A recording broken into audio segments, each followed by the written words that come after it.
Race day for Martinsville, Virginia. There will be a lot of drivers who will lose their temper. All right, pros, get ready to rock and roll here. Awesome day for a race, actually.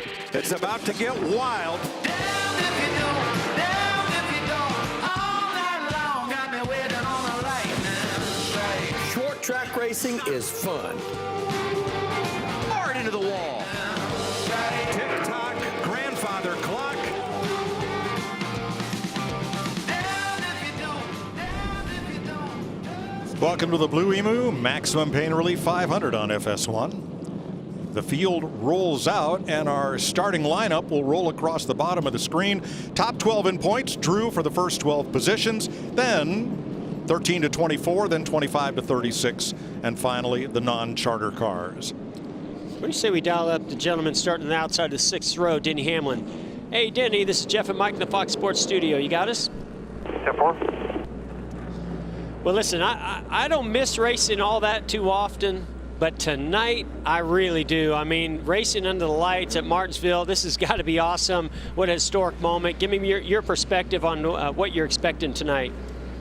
Yeah, I'm really looking forward to it as well. I got to come down here for the late model race that they have every September last year and check it out. And it was a great spectacle. I mean, all the cars on the lights here definitely look pretty awesome, and glad to be a part of it, especially on a weeknight.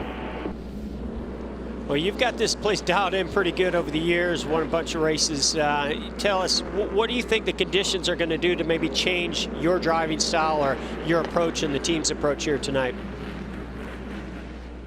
Yeah, I mean, I don't think a whole lot will change, to be honest. The temperature outside is warmer than we're usually racing here early spring.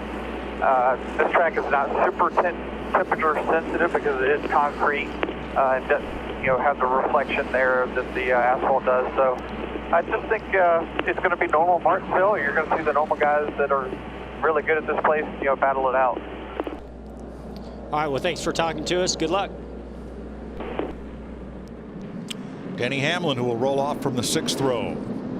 Let's check with our crew chief, Larry McReynolds. Larry, it's going to be hot and muggy and dark. Well, and it's going to be tricky as well, Mike. You think about it. We've run 6 races since we came back racing about a month ago, and pit road has made drivers and teams miserable. A lot of mistakes made. In fact, our last short track race at Bristol 2 weeks ago, we had 21 pit road speeding penalties. This pit road is even trickier. It's very tight.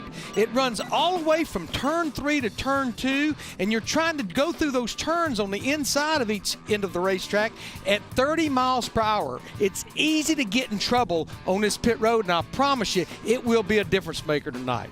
Now let's take a look at our race analysis. We're going to go 500 laps, 263 miles. The stages, 130, 130, and 240 laps to the checkered flag. There it is, pit road speed, 30 miles per hour. The fuel window, 145 to 155 laps.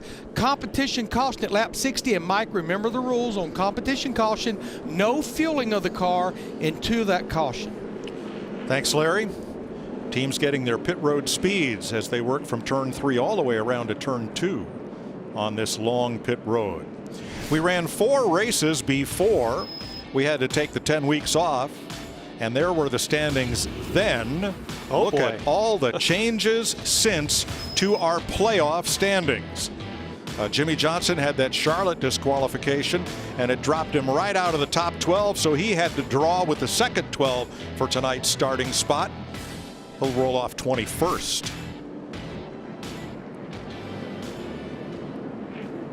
For late-breaking stories, let's check with Regan. Well, Mike, there's been plenty of challenges for drivers without practice at every track that we go to, but a different set of those at Martinsville. Oftentimes the drivers use marks on the wall to get their braking points going into the corners. Unfortunately, without practice, no drivers could get those marks on the wall. I spoke to Kevin Harvick.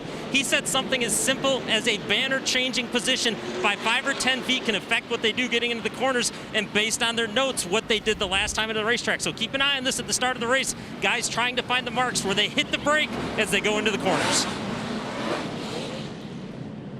Thanks, Regan. Ryan Blaney, Eric Almirola will share the front row. What's your goal on the start here, Jeff, for each of them? Well, and for Blaney, he's got the most difficult job because he has no idea what the grip level is going to be. And the last time he was here, he had a big spoiler on the back, and it had a lot of downforce, a lot of drag. So, you know, everything's cool. You have no practice. You know, you hope that it has a lot of grip when you get there, but you also don't want to give up any position. So he's got to drive down in turn one pretty aggressive. There was a brief shower here about an hour and a half ago, and NASCAR's track drying team made quick work of that. It's down to 77 degrees. It had been up around 90 midday.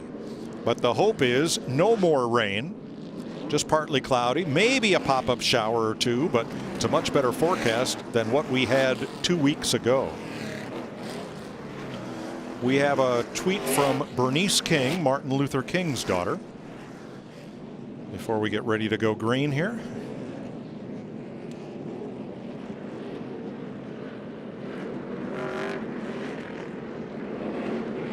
And technical problem. Sorry, I don't have that to show you. It read NASCAR family. As Bubba Wallace gets ready to roll off from the 23rd spot. Pace car is in.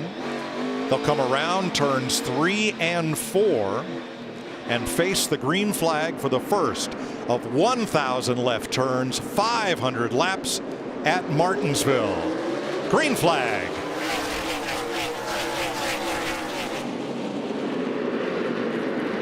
Going short track racing here, Mike, and you see right there, the outside prevailed with Eric Almirola, who takes advantage of Ryan Blaney maybe being a little too conservative into that first turn. But now he overdrives the car off of turn 4, and Almirola slips up the racetrack, almost losing the lead. Austin Dillon may have a flat. He's drifted way toward the back of the field here as we get rolling in Martinsville. Almirola and Blaney. And here is Dillon. Yeah, he has a pretty big issue. I think you're right, Mike. Looks like a tire issue. That car's all over the track. He started 22nd. He is now next to last. I mean, he can barely even keep it on the bottom of the racetrack. So I'll be curious to see if he just tries to ride this out, hoping for a caution or gets to the pit road. Chase Elliott 9th. Here comes Harvick for 10th. And when you have a car way up on the outside, as Alex Bowman is right now, you can get freight trained, Jeff, just as badly as if you're at Daytona or Talladega. Yeah, I mean, it's not always about aerodynamics, Mike, but it definitely, right now, we don't know what groove or what. Oh, here's the issue. Oh, boy, we got debris all over the place from that tire that went down on the 3 of Austin Dillon. Caution flag on lap 5. Now, Austin and his wife are expecting their first son this week. It's a boy. He'll be named Ace, and A.J. Allmendinger is standing by in case Austin gets the call and needs to head back down to Winston-Salem. And typically what happens in these situations, you know, first lap of a race, track's slick, maybe 2 cars come together. I didn't even see any tire marks, but I definitely saw yeah, so I think after the tire went down, it actually caused some of that damage that I was going to point out in front of the right rear tire. But, I mean, the tire looks completely clean. It's hard to say, and the side of the car does, it's hard to say what would have caused that because it doesn't look like he made contact with anybody. Let's ride with him on the start.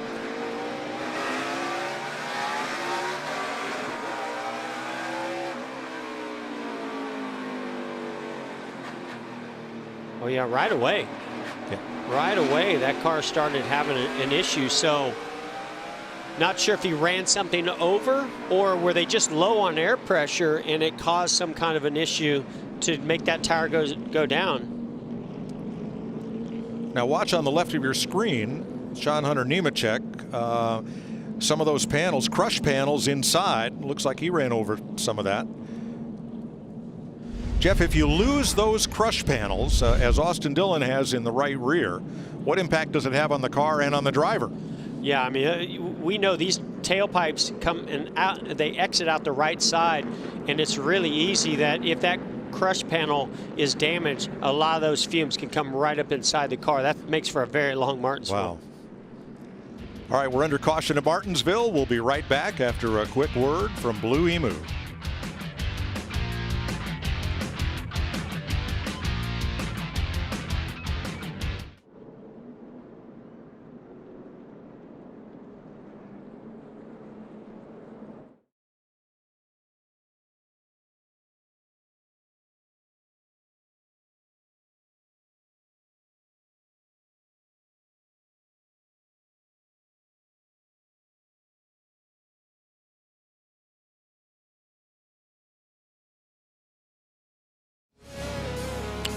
Still picking up debris.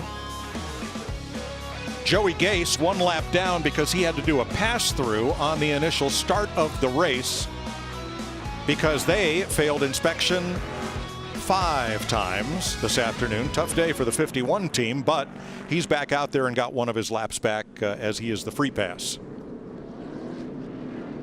Let's have a look at tonight's Ford Performance Track Facts. Ford has won 4 of the last 6 at Martinsville, although that ended a drought of 14 years previously. And now 4 of the last 6 cars that have gone to victory lane here have been Fords. It's Joey Logano's Mustang with the Michigan plate, as all the Ford NASCAR cars wear. Whoa, what is that? Is that a battery, Jeff? Looks like a battery hookup. I'm trying to see what that is. That some kind of yeah, I'm not really sure. That's hard to pick up. Got Larry, an electrical connection, and it's from Joey Gase's car, we're told. Yeah, I was going to say it's got that quick disconnect on it, which looks like it is a battery. The batteries on these cars, they're located in front of the left rear tire, but it has a bracket that holds it in there, and then there's an aluminum door. It's kind of hard for that battery to come out, but that's definitely what that looks like. Now again, they had a lot of inspection issues, so a very busy afternoon. Larry, that looks too small to be a battery that would power the car to me, but could it be a battery that they use for something else prior, like pre-race?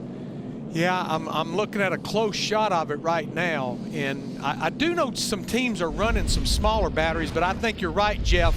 That one's much smaller than even, I think, what we see teams running as far as a battery. We might see right here. Now this is Joey Gase had just gotten the free pass. It definitely came out the back of the car, so very well could be what you're saying, Larry.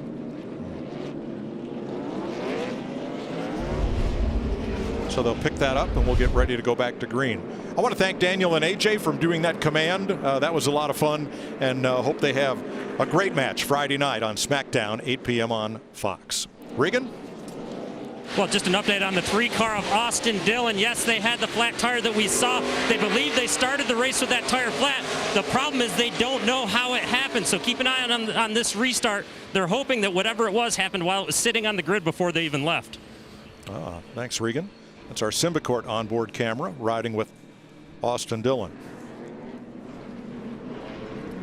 What do the drivers think about going night racing for the very first time at Martinsville? Anytime there's an inaugural event or a change in the schedule or a night race versus a day race, that first time feel. That place is always really special, and especially when you add, the night factors. I think we all grew up Saturday night racing at local short tracks, so I think whenever you go to, especially a short track, it's at night, it kind of just feels like it's right. It'd be great to see the brake rotors glowing and the sparks flying. And it's always fun to do something for the first time. We're all looking forward to it. The lights have been on. We're still about half an hour from sundown here, but it's going to go 500 laps. We've completed 11. Competition caution at lap 60, and the first stage goes to lap 130. The paperclip, 2 drag strips, 2 U-turns. Let's see how Eric Almirola can do as we take the green flag in the inside lane.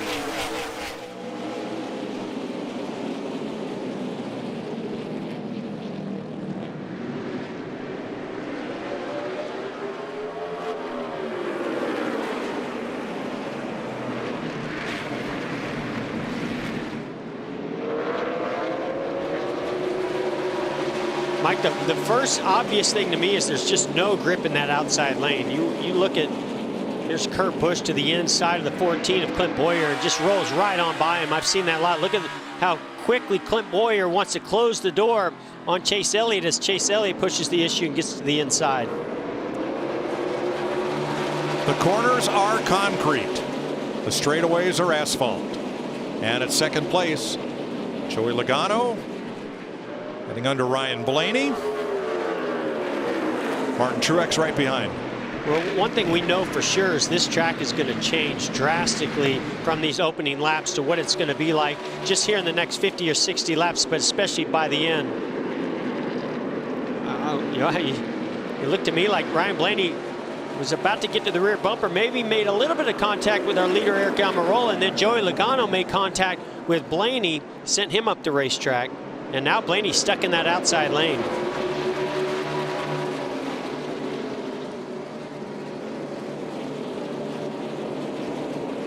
Brian Newman with a bad tire rub in 21st place as we watch this battle for 4th. The Busch brothers taking on Ryan Blaney.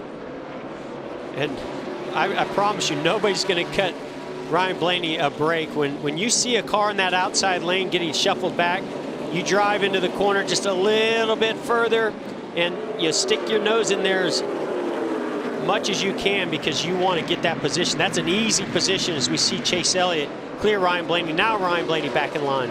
Yeah, good gap there after Chase Elliott. Now Brad Keselowski is caught on the outside and he's dropped 7 spots from the restart.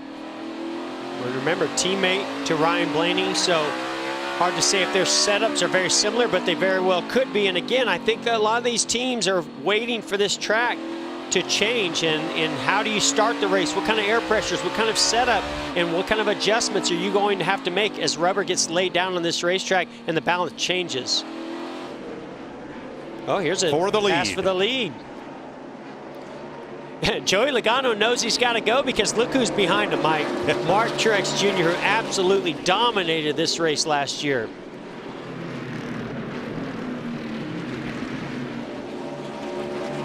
Bringing Kyle Busch along with him.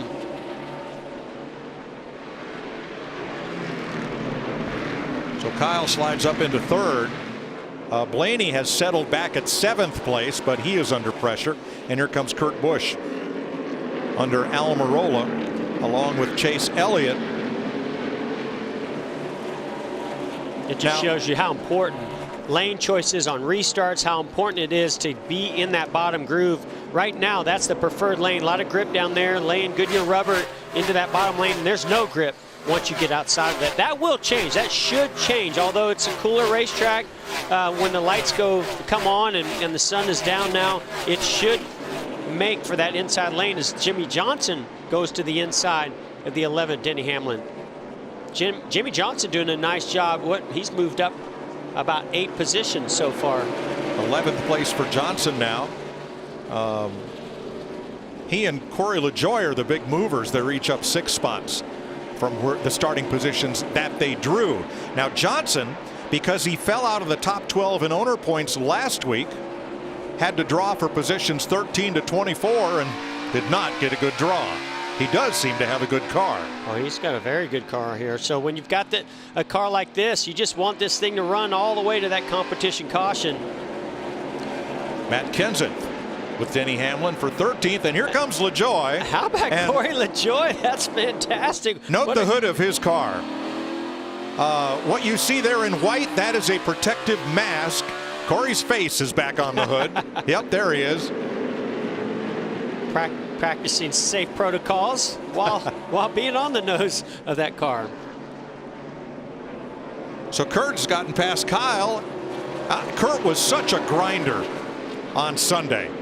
Really gutted it out, worked his way up to the top 6 at Atlanta, was the highest finishing Chevrolet, and really had to work for it after starting last and doing a drive-through on pit lane on lap 1 under penalty. But he really made it work, and he's 3rd right now.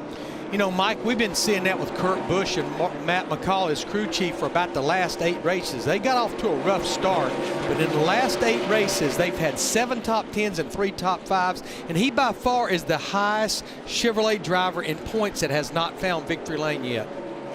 So why is Denny Hamlin backing up, and in a big way?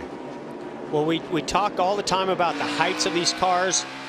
We talk about the setup, and this is a different tire and different downforce than they've run here. Really, it's a different combination than they've ever run here at Martinsville. So this is why you so desperately want to have practice. And he's got Quinn Houff in the outside lane. That kept him from holding pace with the cars he was racing with. What's up with the 11, Regan? Well, Mike, the early report from Denny is this race car is very loose in and very loose off. That means the back of the car is sliding out as soon as he starts to turn into the corner right here. The back of the car wants to go to the wall. Very difficult for a driver to keep the car on the bottom when that happens. He's also got some issues with the temperature. The car is overheating slightly right now for him. Wow. Kurt Busch to second, bringing Chase Elliott with him. Truex to 4th, Kyle Busch the top 5. They're all 3 seconds back of Joey Logano, who is out front at Martinsville.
Welcome back to the Blue-Emu Maximum Pain Relief 500 on FS1.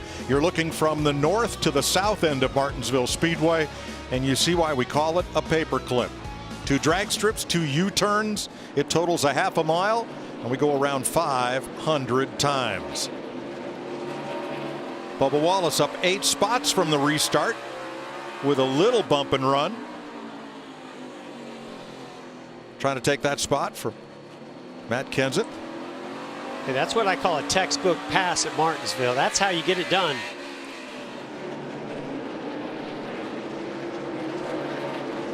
Joey Logano coming up on traffic. And coming up on Denny Hamlin and Brad Keselowski to put him a lap down here. I mean, those guys have missed the setup and the balance on their race cars in a big way. So look for huge adjustments to come. We still got 20 laps more to go here, Mike, before that competition caution comes out. Garrett Smithley took his car to pit road. It's starting to see a little glow from those brake rotors, Larry. Yeah, and we're starting to hear a lot of chatter about some brake issues. In fact, Kyle Busch in an 18 car, now we get a feeling he did scrape the wall, but he's fallen back to 11th, and we're getting a report that he feels like the right side brake calipers are locking up. And now these guys have brake bias. They can go front and rear. We talk about that all the time, but they also can put more to the right. If you're loose getting in the corner, if you put a little more bias to the right side brakes, it will tighten you up on the entrance. But it sounds like he feels like his right side brake calipers are starting to lock up a little bit on that 18 car. Wow, now Matt DiBenedetto and William Byron just went past Martin Truex, who falls to 9th. Brad Keselowski has lost 26 spots. Denny Hamlin and Ryan Blaney 17 each. Eric Almirola down 14. Alex Bowman 11 spots. And Mike, I've seen where you roll off here in the first practice on a very green racetrack, and in about 10-15 laps your car can go from great to incredibly sideways loose, and you can't hang on to it. That to me is what's happened to Brad Keselowski and Denny Hamlin and a couple others right now.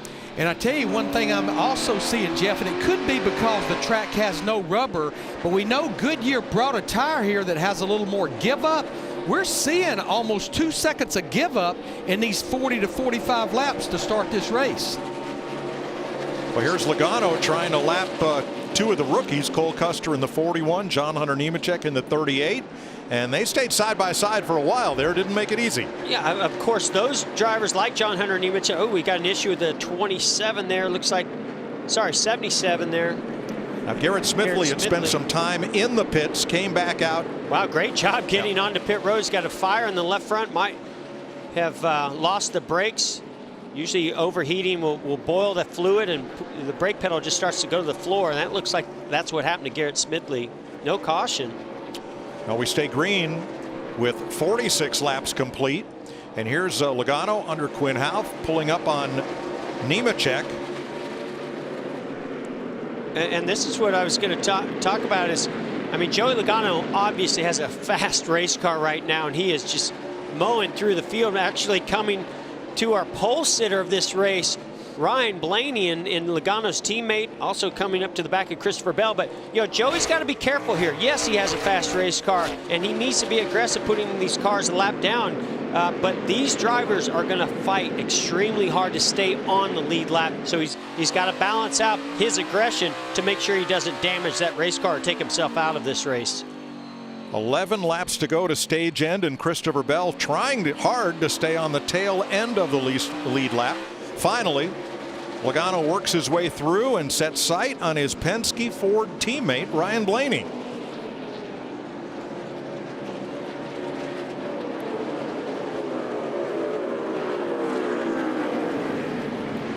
Be curious here, you know, what Joey Logano is going to do with his teammate Ryan Blaney. He's got a bit of a gap, about 4 seconds back to second place runner Chase Elliott. Is he going to cut Blaney any breaks here?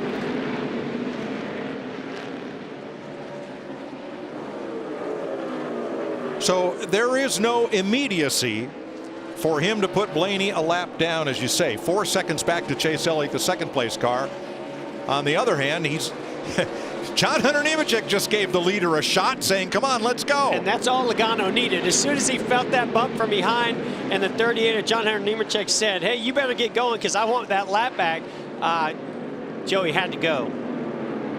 Joey fighting the wheel there a bit up there in the outside groove, which you've mentioned just doesn't have the grip of the inside. Watch the gloves on Ryan Blaney here. As you look inside that windshield.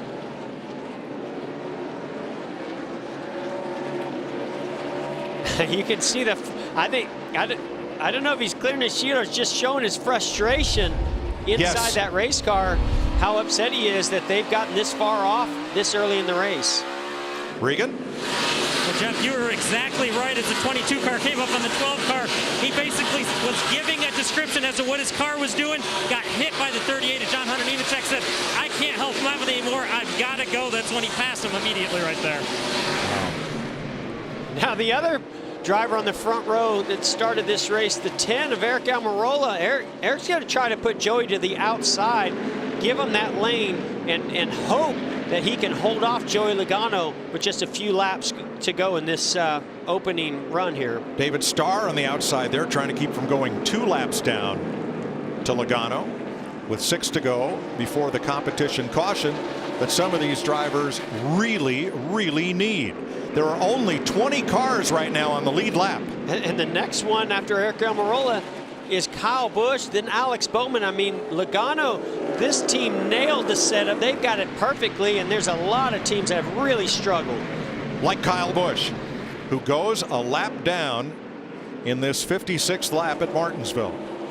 You're looking at 4th place, Jimmy Johnson and Matt DiBenedetto, William Byron. Boy, it just looks to me like, Mike, even if the balance is pretty decent at a certain point in this run, you can burn the tires right off the car, and that's what it looks like. Even with Jimmy Johnson, as good as he was, it looks like maybe he used up those tires, and the wear is starting to get, to really take effect.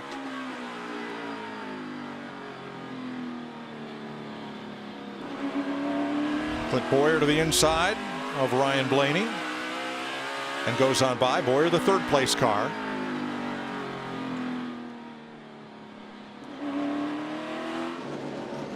Bubba Wallace a second away from breaking into the top 10. He'd have to get past Martin Truex to do that before this yellow flag that NASCAR has scheduled so the teams can check tire wear at lap 60. Alex Bowman is going to fall to the race leader. And now Joey Logano in 60 laps has lapped all but the next 17 cars. Unbelievable.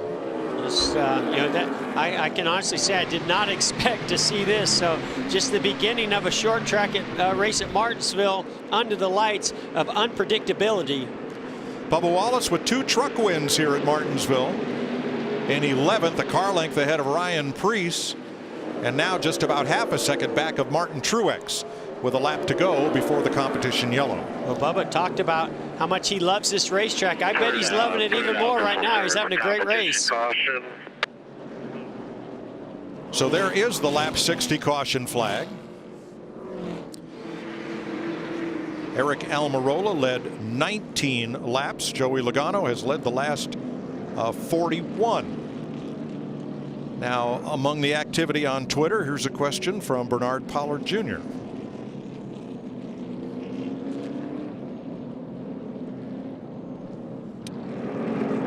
So it's a caution lap. Okay. When the yellow flag waves, you must hold position. The pace car, which today is a Shelby GT500, picks up the race leader. Everybody falls in line single file. When NASCAR feels it's safe to do so, they will open pit road by lighting up a green light at the head end of pit road, and then drivers, if they wish, can come to pit road for service. You enter the pits at turn 3 and come all the way around that pit road and exit at turn 2. It's a very unique pit road because they used to pit on both sides of the racetrack here as they do at Bristol.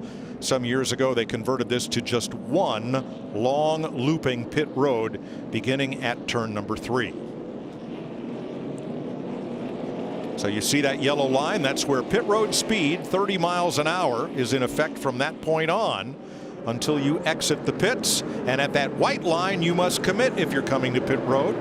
And on the first lap that the pits are open, lead lap cars only, cars on the same lap as the race leader, can pit, and that would be the first 18 cars right now. Regan. And Kyle Busch came to pit road. Regan. It's been a perfect start for the 22 car at Joey Logano. That race car is just a little bit tight in the center right now, meaning when he turns the wheel, it doesn't turn with him. It wants to go straight. So they need a small adjustment for that. But this race team is already thinking ahead to what's going to happen as the sun goes down. He said he feels like the track is already tightening up as it's cooling off out here in Martinsville. I think that's the real question, Mike, is how big of an adjustment do you make if your car was really loose, if this track takes rubber and now starts to tighten up? There's that race off. Ram race off pit road. Most teams taking 4 tires. And Chase Elliott, Clint Boyer, Matt DiBenedetto gaining positions on pit road. Kevin Harvick That Rodney Childers crew gained 3 spots. Kyle Busch pitted early to repair some crash damage. Joey Logano, the leader.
On this caution, Kyle Busch has pitted early and often.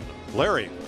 Yeah, we've been talking about brakes a lot already, so let's take a look at just how big these brake packages are, and I also want to talk about temperatures. You look at that caliper right there.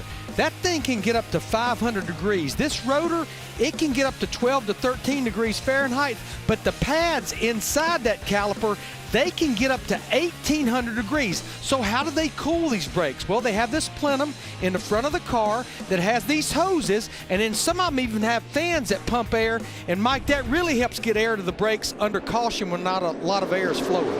Thanks, Larry. These two on the front row, Logano and Elliott. The last time we were at a short track, they came together on the last green flag lap. This time, Logano scoots away. Well, and Mike, I brought it up, you know, when we started the show. I mean, if you look at the list of drivers that Joey Logano has had incidences with, not all his fault. I mean, there's been times when others have gotten into him with that incident with Chase Elliott. You know, they were racing hard and Chase loses control, takes him out. But we've also seen Joey be on the other end of that, moving somebody like Martin Truex Jr. out of the way to win a race here. So things could heat up with that long list of drivers for Joey Logano, but right now they're all in his rearview mirror. Yeah, best thing he can do, drive away from them. You're looking back at the 1 of Kurt Busch and the 21 of Matt DiBenedetto, 6th and 7th, looking back from Kevin Harvick's car.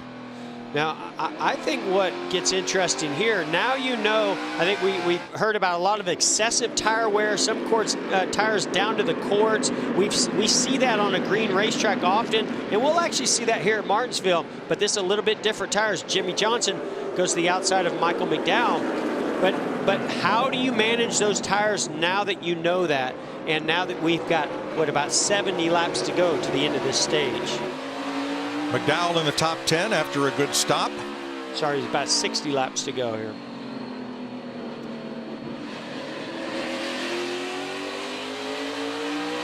Close quarters, racing together on short tracks, closer together than most people park. Kurt Busch looking for 5th and getting it. And Kevin Harvick and that team taking advantage of that #1 pit stall.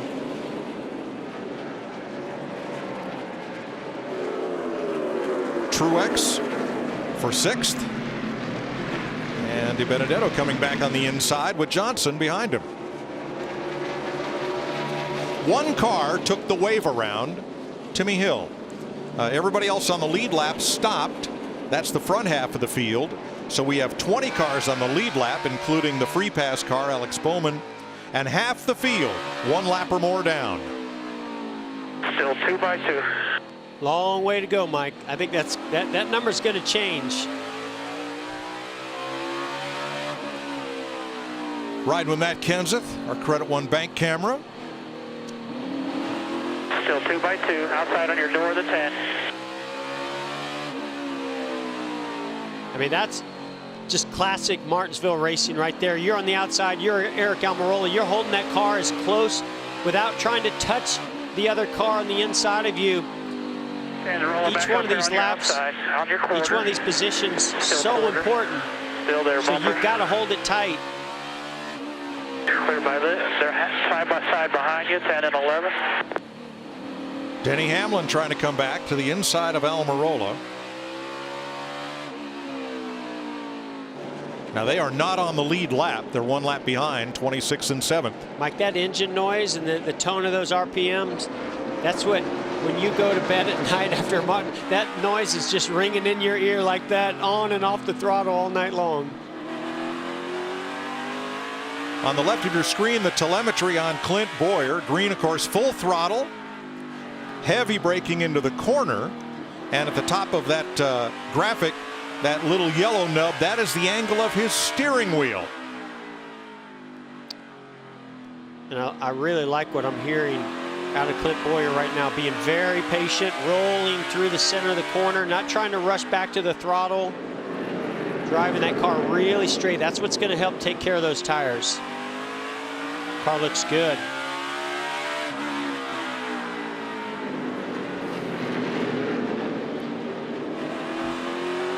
You do that 1,000 times. Oh yeah. Well, and you get into a rhythm. You know, what happens is it just becomes automatic. You even really don't even need some of your visual perspective or markers on the racetrack. You can just do it by sound. After you run about 40, 50 laps, that just gets embedded in your ears.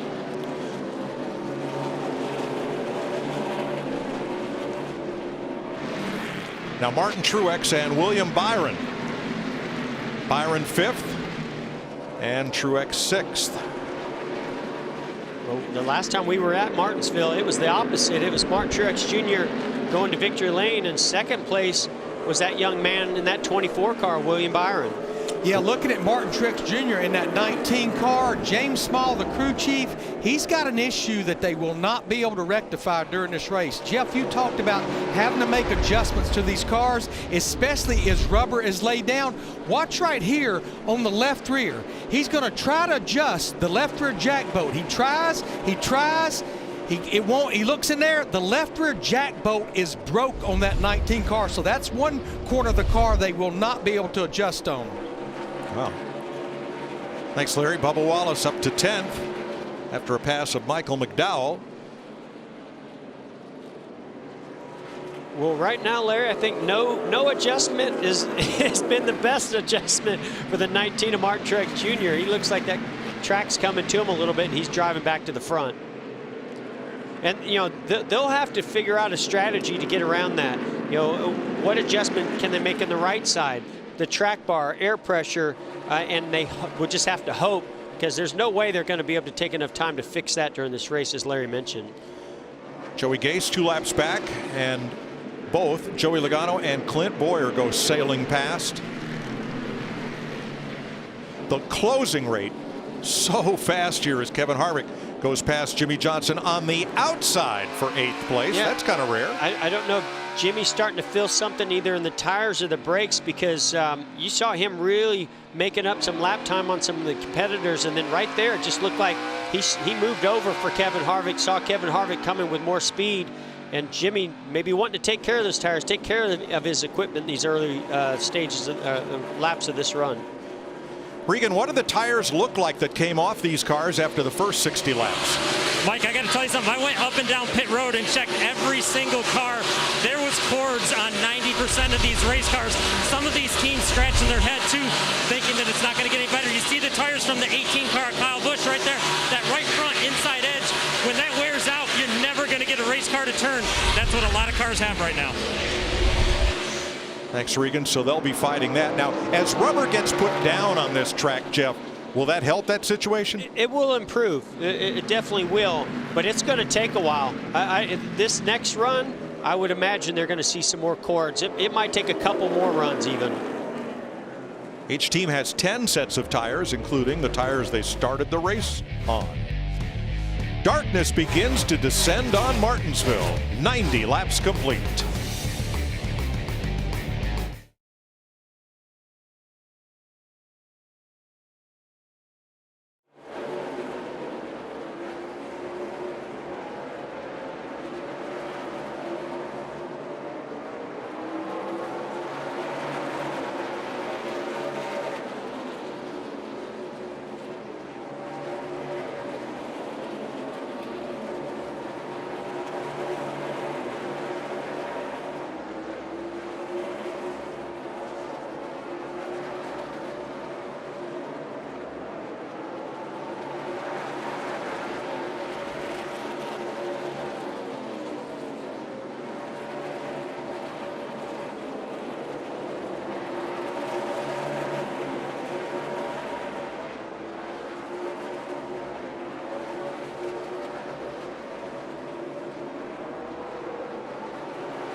Not far away from heading over to the race cars, so probably the biggest race of my career right here. I'm excited about it. I'm ready for it. I haven't really slept much thinking about this race, just everything that's going into it, everything that's going on in the world, trying to race to change the world here. So wish us luck. Martinsville, my best track, hands down. We run really good here. So I'm excited to get it underway, see how after the end of this thing. Appreciate it.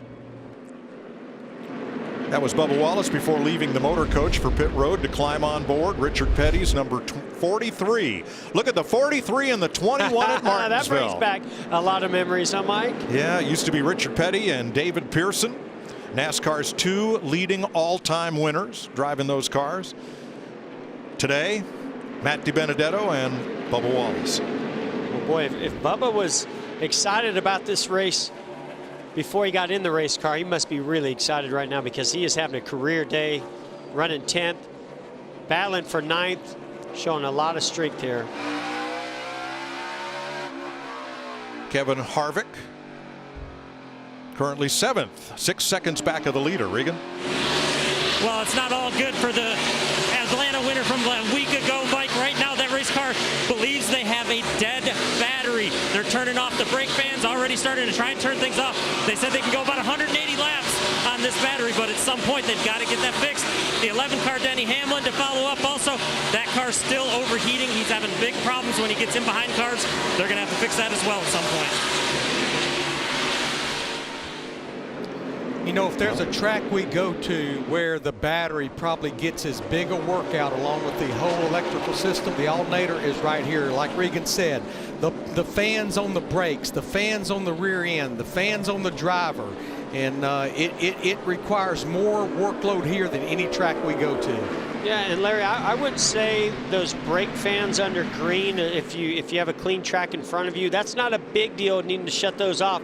But when you start having to shut those off under caution, you start having to shut those off, the driver cooling, man, that makes, especially as hot and humid as it is, that could be very difficult for Kevin Harvick to get through this race. All right, Jeff, 2 Hendrick Chevys side by side. Since you used to drive the 24 and drove it to 9 wins here, how tough is it to battle your teammate for position at Martinsville? Well, I know how difficult it is to beat Jimmy Johnson the closing laps, because I can't say that I got the better of him too many times. And here comes Jimmy Johnson into the picture.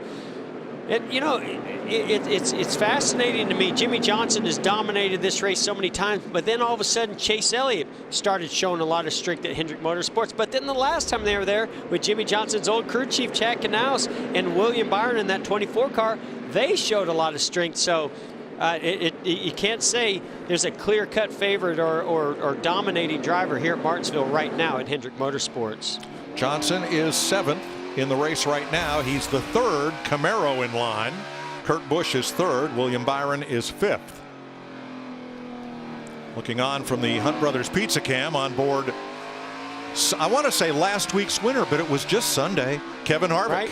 Right. This week's winner. Yeah, and we talked about how smooth he is, how good he is at Atlanta, the Harvicking line that he runs there. I can't say it's quite the same for Kevin Harvick when it comes to Martinsville. This has been a difficult track for him.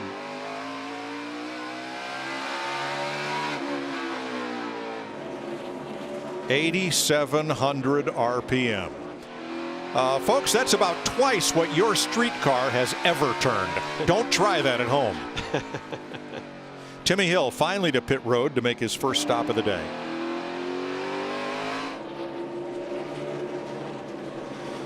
Well, Joey Logano, we haven't seen a big glow from the brake rotors, and we haven't seen him put a wheel wrong since taking the lead very early on. He's having a Sunday drive on a Wednesday night here. Well, he sure is. Of course, when you have clean air like Joey Logano does, being out front, you're certainly not going to work those tires and work those brakes as much as some of your competitors behind you. But as he comes into lap traffic, especially some of the better lap cars, it's going to make Joey work a little bit harder, make him abuse those tires and those brakes, and they might start glowing. Now, there's a pretty good glow there. Of course, it's going to get darker. Those lights are really going to start to show themselves even more. I can't wait for this place to be under total darkness and see those brakes glow then. He's trying to put Cole Custer 2 laps down. So right now we have 11 cars 1 lap behind the leader, and then 4 more 2 laps down. Mike, I can't tell you how difficult this track as a rookie is. One of the most difficult to learn. When you have 0 practice, you have 0 ability to come and test at this track as the caution is out. Timmy Hill is stalled in the middle of pit road. Well, I think there's a huge sigh of relief for many drivers out there, because I think this tire wear is still excessive at this stage of the race. And we saw some drivers that started coming forward right away, but they started falling quick. Pace car comes out, picks up Joey Logano, Clint Boyer, Kurt Busch, and we have 19 cars on the lead lap, one of which is the 7 of Jimmy Johnson. Larry, let's take a look at tonight's right combination, sponsored by Subway. Well, the numbers speak for themselves, and I would say the Subway right combination would be Jimmy Johnson and Martinsville Speedway. Just look right there. 9 wins, 19 top 5 finishes, over 2,800 laps led here. And with his Martinsville numbers and the way he and his crew chief Chris Cliff Daniels they've been running so far this season, I think they can find the subway right combination to add to those numbers and end that 105 race winless streak. Thanks, Larry. 17 laps to go in this stage. Larry, would you pit under this caution? Well, I think you're going to see the leaders pit, but what I was thinking about, all those drivers that are a lap down right now, like Brad Keselowski, like Kyle Busch, like Denny Hamlin, take the wave around. Even on those older tires, you're not going to get lapped, and that will put you back on the lead lap. But I would say most of the lead lap cars will pit, Mike, just because of how much fall off, and as Regan has been reporting, the tire wear. So Ryan Blaney will get the free pass under this, the third caution of the night. The cars one lap down Larry mentioned are Nemechek, Keselowski, Suarez, Kyle Busch, Christopher Bell, Denny Hamlin, Matt Kenseth, Ty Dillon, Eric Almirola, and Cole Custer. Pit road is open. Mike, you absolutely blew my mind when you started going through that list. Just 114 laps in. How many are lap down? Regan? Well, Jeff, Kurt Busch is the first car that has talked about the rubber buildup on the corner. He's trying to avoid hitting that with the right front of his race car because it makes the race car go straight when he does.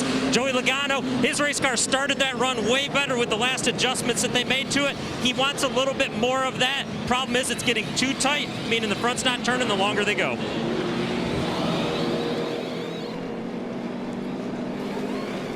Four tires and a full tank of fuel. There's Kevin Harvick in pit stall number 1.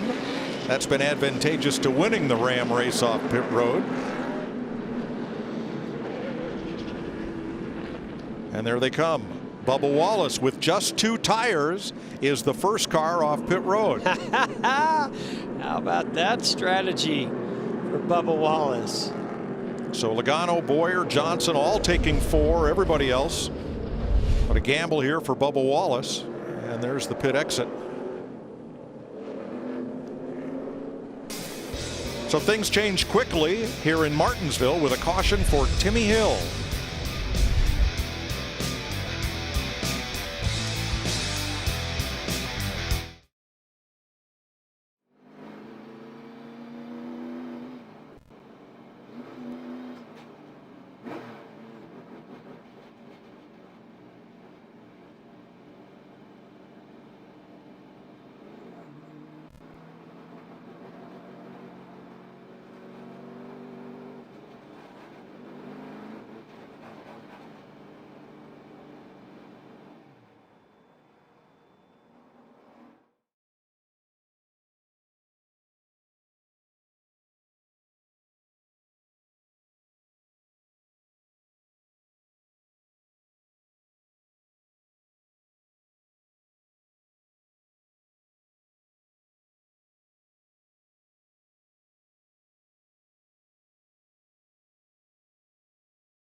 Getting ready to restart, and Corey LaJoie is the race leader. He chose not to pit, so he is out front with Bubba Wallace.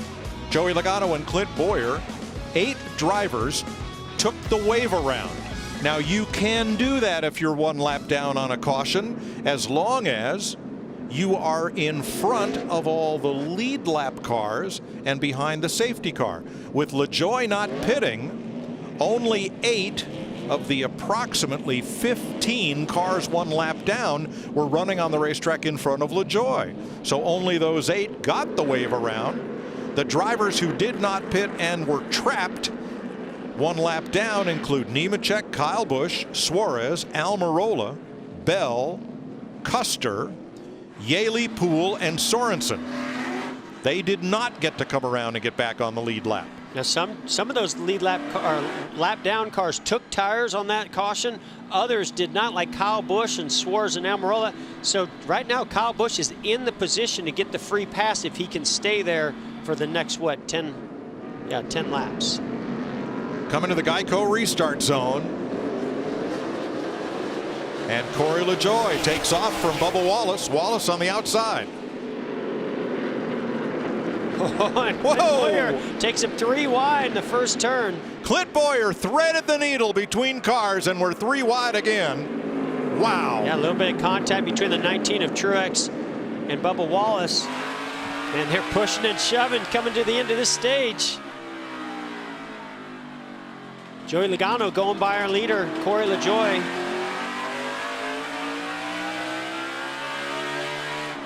Riding with Clint Boyer, our Ford Performance Cam. Looking at Corey LaJoie. And that's what 4 fresh tires will do for you. Kind of a weird rattle when you're on board there at the 14 of Boyer. Last week when he had that was a tire that was unraveling. You don't want to hear those kinds of sounds at any racetrack, so hopefully it's nothing too serious for Boyer.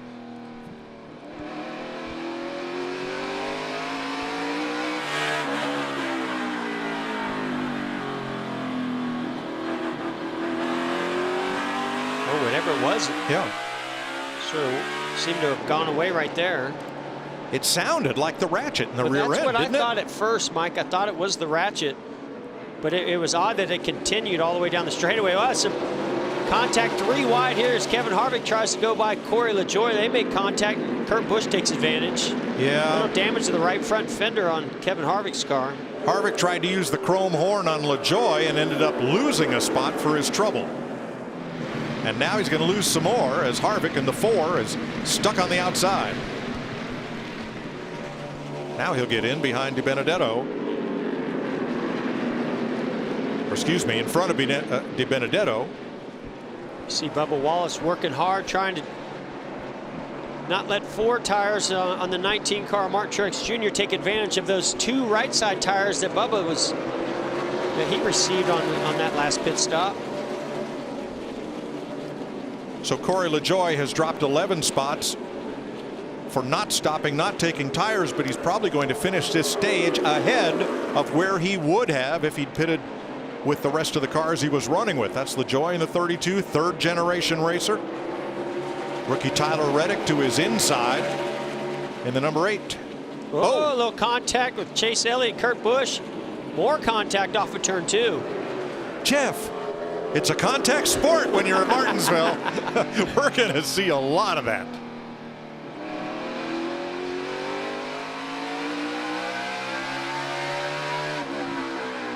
Two laps to go in stage 1. At the end of stage 1, stage points to the top 10. And we'll get a caution. And everybody can regroup and try again. DiBenedetto, Byron, Preece, Buescher all fighting for top 10 spots. Logano with a 3/4 second lead on Boyer.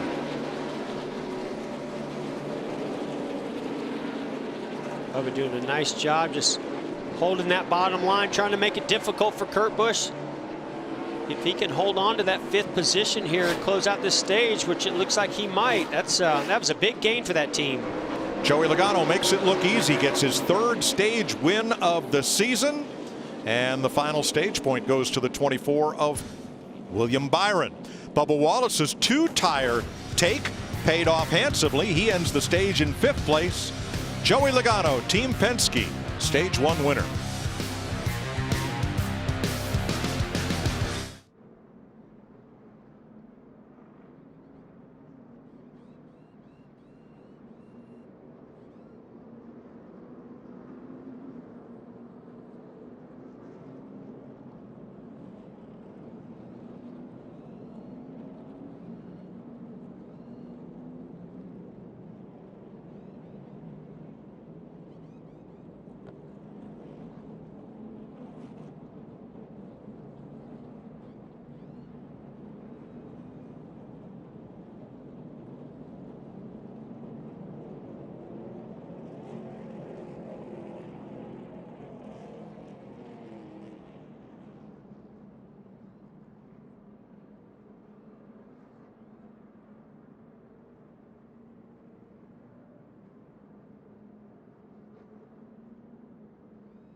First Major League Baseball game under the lights was back in 1935, Reds-Phillies. Wrigley Field, the last MLB stadium lit. The Cubs finally got to host a night game. When? Jeff, you're a big Cubs fan. I'm kidding. I'm 88, kidding. Was it 1988? Bring up Kurt Busch. He'll know. Yeah, he's definitely. a huge Cubs fan. Oh! Man, you never know. My trivia it runs deep, Mike. Wait a minute, Jeff. You sing the national anthem at what you called Wrigley Stadium. Don't remind me, Larry, please. Regan, help me. Well, guys, it's been a great start for the 43 car of Bubba Wallace. The only complaint he had that last restart was that he did not get any forgiveness from the other guys out there. A little bit of trouble with Clint Boyer. He was frustrated about that on the radio. As for his race car, that race car just a little too tight with the front tires right now. It won't turn when he turns the wheel. Oh, almost a big incident on pit road. Well, this pit road is very, very tight. We see a lot of damage to be done to these cars on pit road. I think that was Ryan Preece. Yes. That Bubba Wallace almost slammed into coming out of the pit. Here's a look at it. Preece exiting and Bubba same time, trying to get around Eric Jones' car. Hardly a scrape. Commitment line violation for Martin Truex. He'll have to restart at the tail end. Style left Joey Logano, the winner of stage 1. Hey, Joey, Jeff and Mike in Fox Sports Studios, you got us? I got you loud and clear. Well, congrats on that stage 1 win. Man, we're seeing a crazy race. Your car is dialed in. I mean, are you and Paul Wolf concerned of how much this track is going to change? Because you're so good right now in the early stages. Yeah, it's important to stay ahead of this track. It's changing a lot already, just as the rubber lays down, and it seems like it lays down quicker and quicker each run. So we're trying to stay ahead of it. We got a rocket ship. This Shell Pennzoil Mustang is fast. Paul and the boys did an amazing job putting this thing together. So nice to get a stage win out of the way. Hope we get another one. And more importantly, that big cuckoo clock at the end of this thing. Yeah, well, you know how special that thing is. So good luck getting it. Thanks for talking to us. Thanks, man. How are we going? Joey Logano, stage 1 winner at Martinsville.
A lot of repair on Kyle Busch's car. He got hard into the back of somebody. And Martin Truex's car, a lot of right front corner damage there. Now, there is a commitment box right there at the entrance to pit road. And if you are going to pit like the 43 car, all 4 tires must be to the inside of that. Truex's were not. Neither were Austin Dillon's. He also had that penalty. So it's Logano and Boyer from the front row, and once again Joey Logano scoots away. Jimmy Johnson up for third. Starting to see those lights glisten off these paint schemes out there, Mike. Michael McDowell in the 34 to the inside of DiBenedetto. This is the Wood Brothers home track for that number 21. They're just about a 20-minute ride to the west in Stewart, Virginia. a great run by DiBenedetto on the Wood Brothers, and a great run for Michael McDowell, battling on the inside for 4th position. Harvick looking way to the inside here. Oh, he's going to stuff it in there. I did not think that was going to open up enough for him to slide into the inside, but he did. That was one stuffed pizza into that corner. And Harvick pops out with the position. 6th place now. William Byron in the 24. Going after McDowell and Kurt Busch in the 1 to follow. Well, just as I was bragging on Michael McDowell, in just one lap he gets pushed to the outside by Kevin Harvick. Now he's going to get freight trained out there. Look at the line of cars that are going to try to go nose to tail and keep Michael McDowell to the outside. Further back, Corey LaJoie to the inside of Ryan Preece and Bubba Wallace. These 3 keeping close company. And McDowell gets in line. And he gets a little bump and nudge there from the 9 of Elliott. And Elliott to the inside, along with the 88 of Alex Bowman, who's back on the lead lap in 10th. Let's go back up to 1st and 2nd. Logano leading, Boyer 0.6 of a second back. Regan. Well, that's a good thing for Clint Boyer right now that he's not having to work too hard in traffic. That last pit stop, he asked for an ice bag because his air conditioner to his helmet went out. Basically, that's the fresh air that the driver can get to his face. He has none of that right now on what is actually a very muggy night here in Virginia right now. Yeah, and Regan, you brought it up. It's a very humid night. These drivers are used to running Martinsville. We even saw this in Atlanta last week. You're used to seeing these drivers run these races in much cooler conditions, not used to all this heat, and especially if your fans can't be turned on because you have battery or alternator issues. Now you lose all the cooling, and you're going to have to pack that ice in around those drivers like you saw Austin Dillon doing. I think he still has a bag or 2 in there. Dillon in 34th place, 2 laps back. Byron, Busch, Elliott, all trying to be the top Chevrolet. Joey Logano's stage 1 win got him 10 championship points plus a playoff point that he carries all the way toward the end of the season in his quest for a 2nd NASCAR Cup title. You know, Jeff, we talked about the heat in our Race Hub pre-race show. These drivers running 3 races in 8 days. Yeah, you can talk about it being in the 80s, but think about the humidity. Think about what the humidity is going to be in 4 days when we're down in South Florida at Homestead Miami Speedway. I don't want to think about it, Larry.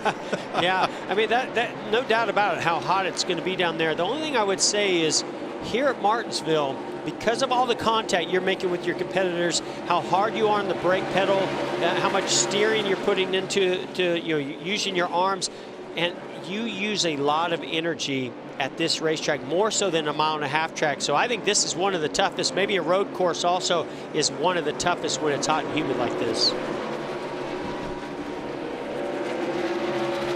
Brian Blaney, Chris Buescher for 12th place. And Bubba Wallace at 15th place may have an issue in that 43. Regan? Well, Mike, they do have an issue in that race car, and it's going to affect their pit stops. They broke a droop chain on the left rear of that race car, which is going to slow it down because that tire won't come up. Larry McReynolds, I need help, though. I'm a driver. What in the world is a droop chain? Well, and the droop chains don't have anything to do with the car on the racetrack, Regan, but to your point, when they jack the car up, it has chains hooked to the chassis on each side that helps pick the rear end up quicker rather than having to jack it up so many times, and it definitely is going to slow their pit stop. In fact, their last stop where they fell so far back was 19.5, so they could be for a long night on pit road. Yeah, Larry, when you talk about technology over the years, making pit stops faster, athleticism, one of those things is those droop chains that have been able to pick those tires up much faster so they can get them on and off in what are they doing now, 12, 13-second stops? Yeah, Jeff, I watched their pit stop, and the jackman should be able to jack the car up with one pump. He had to jack the jack 3 times on the left side to get that left rear tire up. It is amazing to me how much 1965 technology there still is in these 2020 Cup cars.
Now that's a beautiful sight in South Central Virginia. An hour south of Roanoke, about an hour north of Greensboro, North Carolina, Martinsville Speedway. Former textile town. And here this half-mile racetrack has played host to NASCAR since 1949.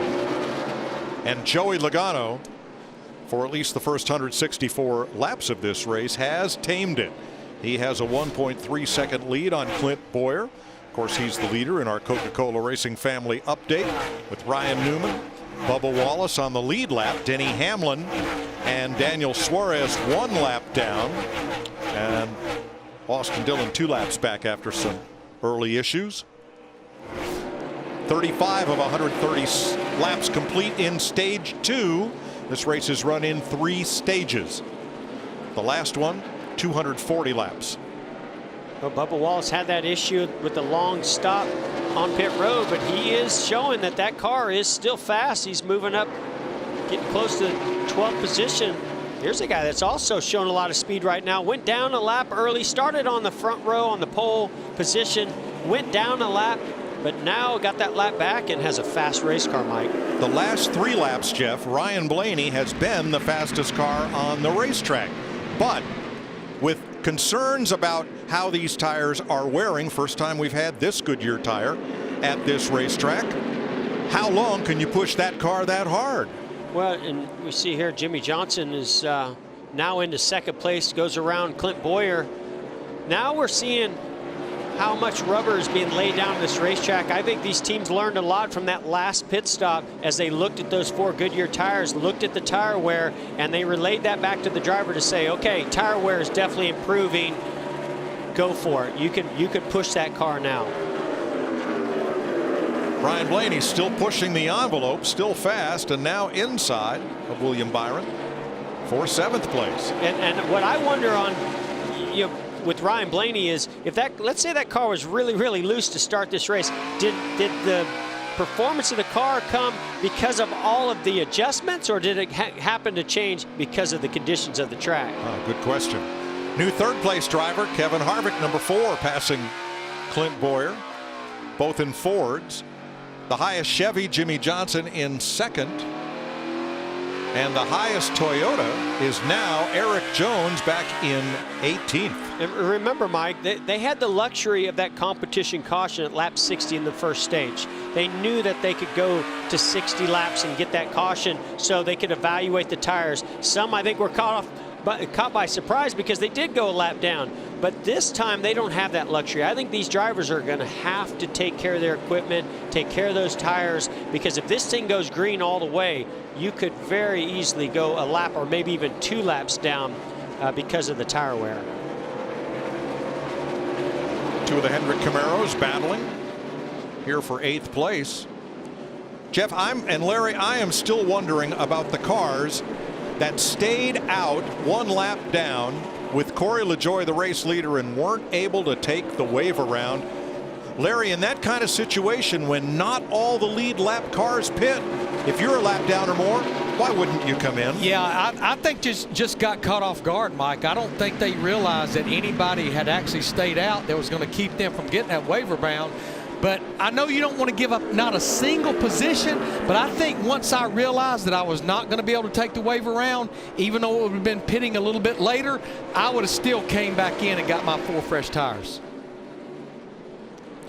And Kyle Busch and Denny Hamlin were 2 of those drivers, and they're now mired in 24th and 25th place, 1 lap down. The car that's in the free pass position, that if we have a caution we'll get back on the lead lap, is 1 position ahead of them, Eric Almirola.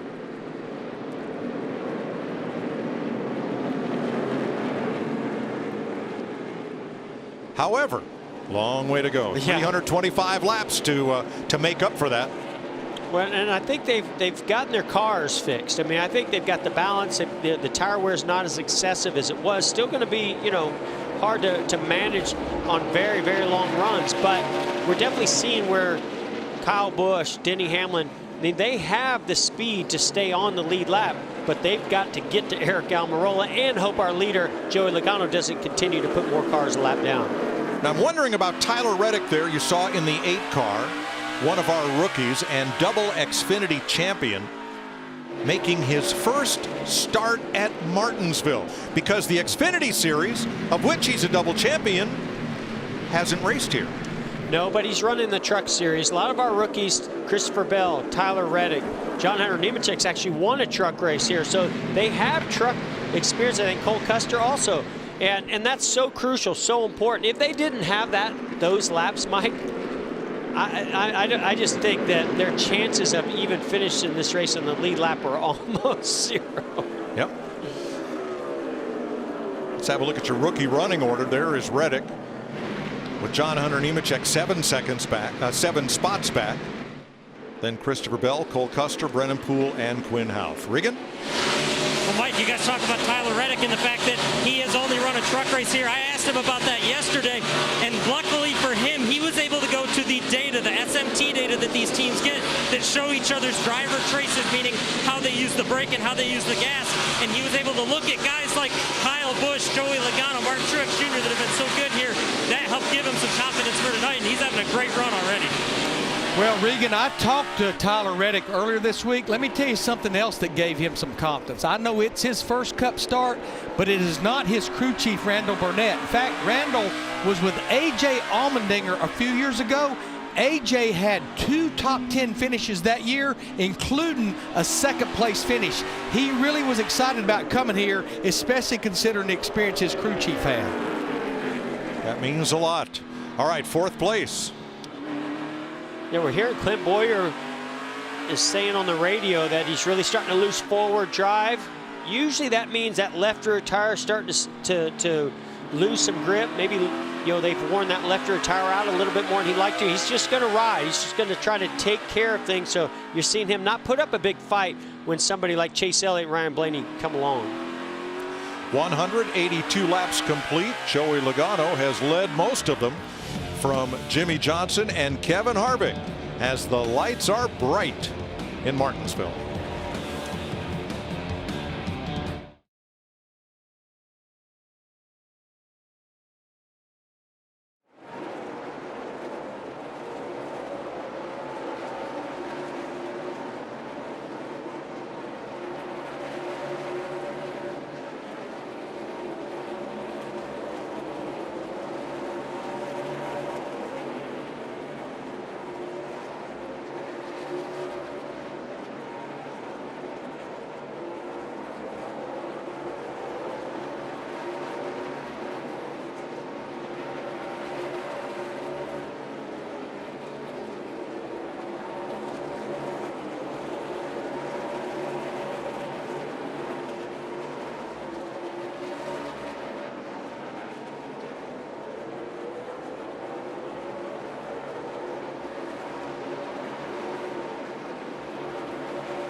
Martinsville. Since 1949 we've raced here. First it was dirt, then paved to asphalt, now part concrete. Beautiful grandfather clock is one of racing's most unique trophies and one of racing's most unique delicacies. You take a bite in one of those hot dogs, they are nuclear red inside. They put in lights for late model racing at 2017. This is the first time they've been used for the premier show, NASCAR's Cup Series. And with 192 laps complete, we're closing in on halfway. 3 wide. You can't do that here. It's the lights, Mike. I'm telling you. I believe you. Eric Jones getting bounced around there. And there's Brad Keselowski into rookie John Hunter Nemechek. Look at the back of Nemechek's car. You can always tell the rookie drivers because they're required to have a big yellow stripe on the bumper. And for some veteran drivers, that yellow stripe ahead means move over. I thought you were going to say you always know the rookies because the rear bumpers are beat up. Yeah, well, sometimes that too. The only rookie I recall winning at Martinsville was Earl Ross, the Canadian, who won here for Junior Johnson back in the early 70s. I think Denny Hamlin had a really good outing here in his rookie season.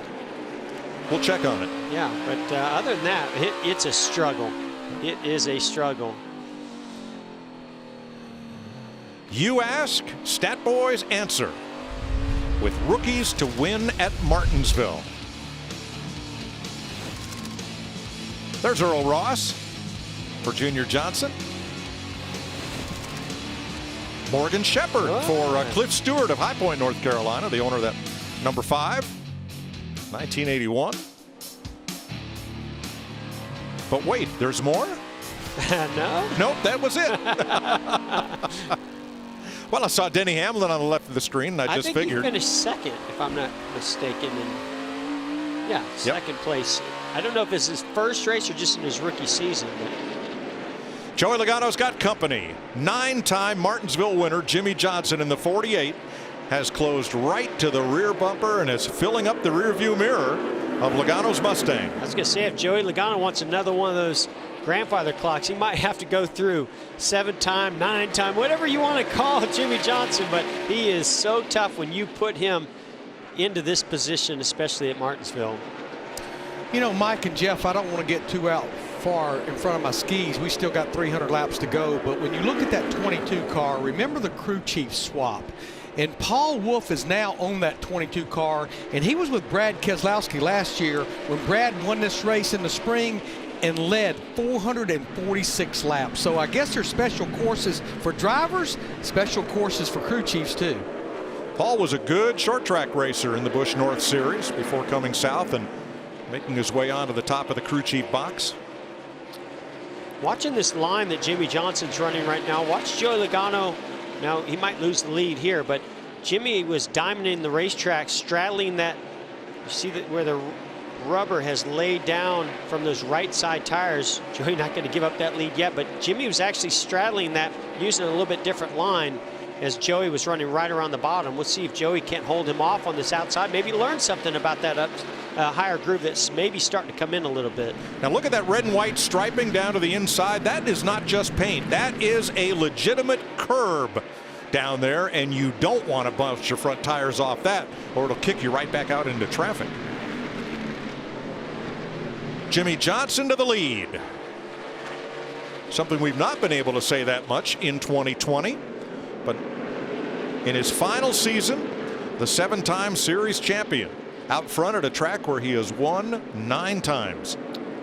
I mean, we have not seen, and even Jimmy talked about it, you know, opening up our show here, that he loves this racetrack. He's had so much success here, has a lot of confidence here, but the last couple of years just has not been a track for Jimmie Johnson. They just have not been able to find that setup, but his teammates have been pretty successful. They went to the notes, and that's what a veteran driver, a champion driver like Jimmie Johnson does. You know that this is a track that he can run well at. You got to go into that notebook, look at every angle that you could possibly find that magic he once had, and right now he has it. He has had 14 career wins on NASCAR short tracks in 109 starts, 9 of them coming right here. The cars that are stuck 1 lap down because they can't pass the leader to get back on the lead lap include Kyle Busch, Matt Kenseth, Denny Hamlin, Eric Almirola. Now, Kurt Busch ran in the top 5 a good part of this race. He's currently 11th. Regan? Yeah, Mike, and he just started complaining about something that's been a problem in the past at Martinsville. It hasn't been tonight until I heard him say it. It's a wobble getting into the corner, but the wobble is at the transition from the asphalt to the concrete. Jeff, I've had that problem here before. It does nothing good for your confidence in the race car when that thing wobbles. That bump's worse than it looks. Well, it is a big transition. You're right, Regan, as you come from the pavement onto the concrete and from the concrete back onto the pavement. And I think what's catching a lot of these drivers off track is that look how little that rear spoiler is. That rear spoiler is so tiny. There's very little downforce pushing the back of that car into the racetrack as they transition onto that concrete. And I think that if you're a little loose, right now you're really loose.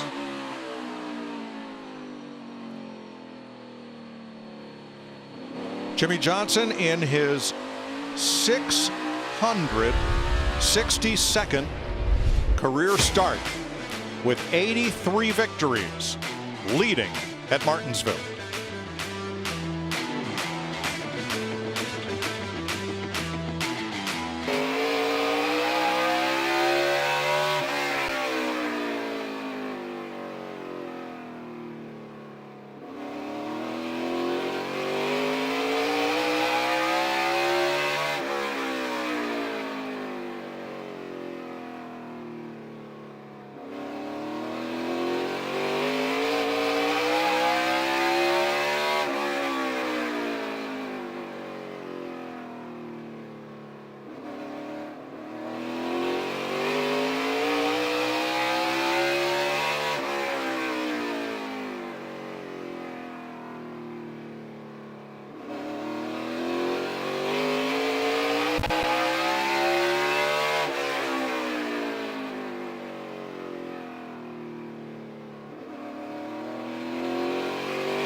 Jimmie Johnson driving for Rick Hendrick, trying to score his 10th ever Martinsville Speedway victory.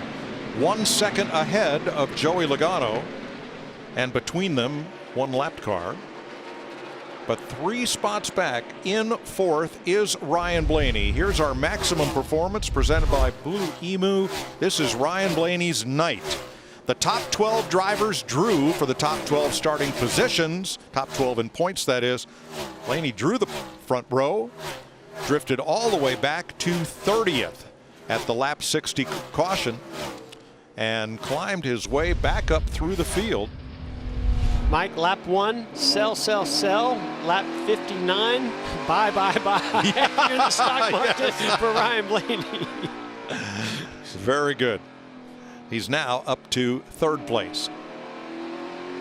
And still showing lap times that are matching our leader, sometimes even faster than our leader, Jimmie Johnson. Ryan Blaney right now is closing in on his teammate Joey Logano, saying, remember me? Yes. The guy you lapped not long ago? Blaney got the free pass back at the lap 113 caution. He was the first car a lap down, but he has marched his way through the lead lap cars. There are 21 of them, and just 3 cars a lap down now, to where Blaney is the fastest car on the racetrack. Again, teammates battle. Alex Bowman in the 88 moving up, and teammates here, Penske teammates, with Ryan Blaney moving into 2nd place ahead of Joey Logano, who's led 175 laps tonight. Back at 7th place, William Byron arcs it into the corner. Bubba Wallace trying to fill the hole on the bottom without quite as much drive off down the straightaway. He'll try it again at this end of the track. I am so impressed with this run by Bubba Wallace. That issue on pit road, and they're going to continue to have those issues. They're going to have to adjust. They cannot put Bubba Wallace that far behind and get him into this position. He has a car that can drive up through the field clearly. Very fast race car. If you put him in a position in the top 10, 6, I mean, Bubba Wallace could be a threat for the win. And Jeff, the question was proposed to me, is that droop chain on the left rear something they can fix under caution? It would be tough. It's bolted up into the top of the tail section of the car and bolts to the back of the rear end housing. At this short of a track, I think you would run the risk of going a lap down trying to repair that. Plus, everything under there is awfully hot from the heat of competition here at 224 laps. Big weekend in Miami coming up. All 3 of NASCAR's National Series in action down in Homestead. And it'll all be on Fox or FS1. Harvick is 4th, coming off a big win at Atlanta, where he didn't lead the whole race. He just led most of the last stage, and including the last lap. You know, Jeff, I just think this track is going through a huge transition now. Not only are the concrete corners really rubbering up, we now are into total darkness and the track is cooling down. So I think these guys are dealing with 2 things going on at one time. And Larry, I was concerned coming here. We've seen at times with this racetrack, if the heat of the sun is not baking those corners, that the rubber doesn't lay down. The rubber doesn't wear off the tires. Give a lot of credit to Goodyear. Yeah, we saw excessive wear at the beginning of this race, but wear is what these drivers want. They want fall off. They want to have to manage it. So credit to Goodyear. We're seeing marbles in the top groove. We're seeing rubber lay down the track, and that's exactly what these competitors asked for. And Matt Kenseth in that blue car is not going quietly into this good night. He is a lap down to race leader Jimmie Johnson. 2 laps down. Didn't want to let Ryan Blaney by, and Blaney almost had to muscle the former champ out of the way.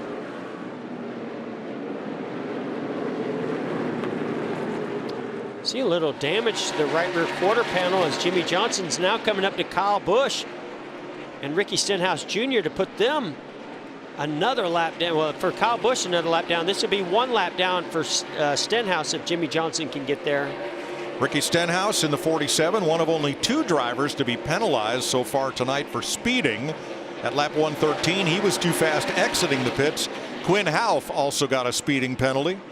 That's for going too fast on pit road, where the speed limit is 30 miles an hour plus a 5-mile-an-hour tolerance. 10th place. Talk about how tough this place is for rookies. Well, Tyler Reddick's not making it. He's making it look easy, not making it look tough for rookies. Going into 10th place, passing a guy like Clint Boyer, veteran driver, a lot of laps around here, and somebody who's gone to victory lane here recently. Boyer restarted second, but remember that he, Joey Logano, and Jimmy Johnson are on 20-lap older tires than the drivers they're racing.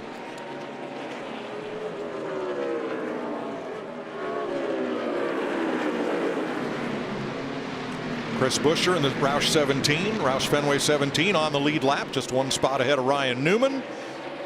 Both of those Mustangs running well and in contention. 13th and 14th.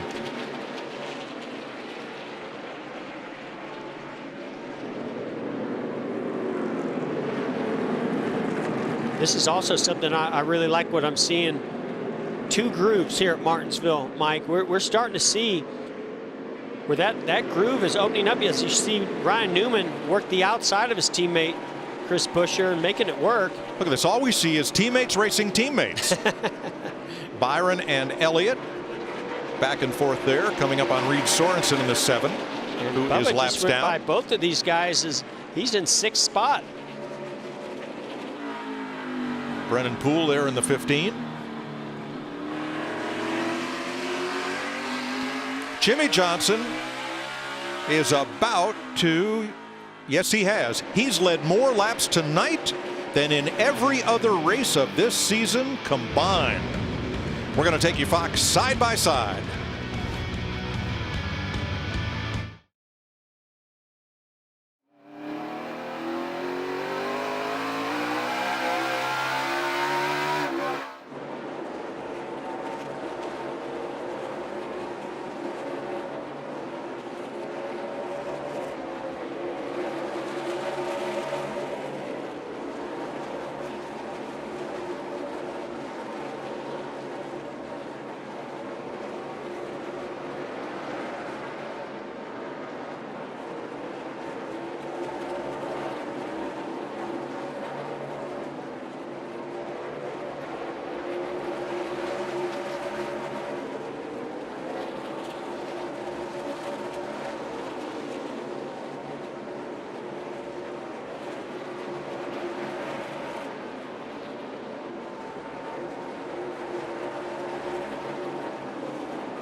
Welcome back to Martinsville Speedway on FS1. Mike Joy, Jeff Gordon, Larry McReynolds, with Regan Smith trackside for Fox. Ryan Newman here battling Matthew Benedetto for 12th place. Brad Keselowski is going to be part of this in a second because he's been tracking Newman through the field. Jimmy Johnson is still your leader. He's 1.8 seconds ahead of Ryan Blaney. And even though he's won here 9 times over the last 3 years, this place has not been kind to him. I mean, hard to believe a guy, a 9-time winner, And Jimmy Johnson here at Martinsville has only led 24 laps in the last 6 races prior to tonight. He's already led double that here tonight. Or close to double. It will be double in a few laps. You know, Mike and Jeff, we have 17 laps to go in this stage, but this run right here is now over 100 laps. And what I do get nervous about at a place where you use so much brake and there's so much heat is the beat of that tire this deep into a run, especially if your car is not driving well and you're using a lot of brake. I think Goodyear's done a lot of things to improve the bead that seals that tire to the rim, but I get concerned on this long of a run. All right, 16 to go now in stage 2. Then we'll get a caution flag at the end of the stage for everybody to make pit stops. Jeff, I've seen more cars 3 wide tonight than I think I ever have in any race at Martinsville. And I'm loving it. And call it the lights, call it the small spoiler, but I think the combination of Goodyear, the configuration on these race cars aerodynamically and under the lights, and I am loving this short track action here at night on a Wednesday. Jimmy Johnson leading in a Chevy. Ryan Blaney now second in a Ford. Where did the Toyotas go? Martin Truex is their highest runner right now, and he is 16th. In fact, he is the only Toyota on the lead lap. You know, he had that issue coming to pit road that got him really far behind.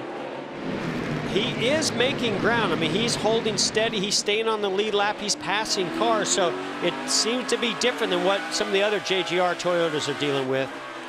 Meanwhile, Clint Boyer, who restarted second, now without much drive off the corner. Jimmy Johnson, you can see easily, going to put him a lap down. And what surprised us, we talked about some of the cars that came in, like Ryan Blaney, like Kevin Harvick, that have a little bit fresher tires, but Jimmy Johnson's not one of them. Jimmy Johnson actually has the same number of tires, amount of laps on his tires as we just saw Clint Boyer. Now, why is this such a bump and bang battle? It's because Clint Boyer and John Hunter Nemechek are battling to be the first car 1 lap down, so when the stage ends, one of them will get the free pass. Yeah. Only one. Well, yeah, until Jimmy goes and passes Corey LaJoie, the next car that could go a lap down. Don't spoil my story. It was a great one. It still is. Look at this action. Oh, you see John Hunter Nemechek get really loose there because here comes second place runner Ryan Blaney coming through. so Nemechek, if he can tuck in on Blaney's bumper, can complete the pass of Boyer, but maybe he's just not as good on the inside. We'll see. Here he goes. Oh, he gets loose almost. I don't know if John Hunter. I think he bounced it off the curb. Yeah, I think he may have put that curb a little bit, but he certainly made some contact with Boyer. You know, Boyer was complaining about drive off very early in this run, and that's a sign that the tires are starting to wear out. Usually the left rear tire creates a lot of that drive off, so no surprise to me that he's fallen this much after that many laps on the tires. Now you saw Kyle Busch in that battle. He is not part of the equation for scoring. He's 2 laps down after early issues, brushing the wall, making extra pit stops. Here's 8th and 9th. Chase Elliott and Kurt Busch 12 seconds back of the lead. And here's Kevin Harvick in 4th with Alex Bowman relegating Harvick to 5th.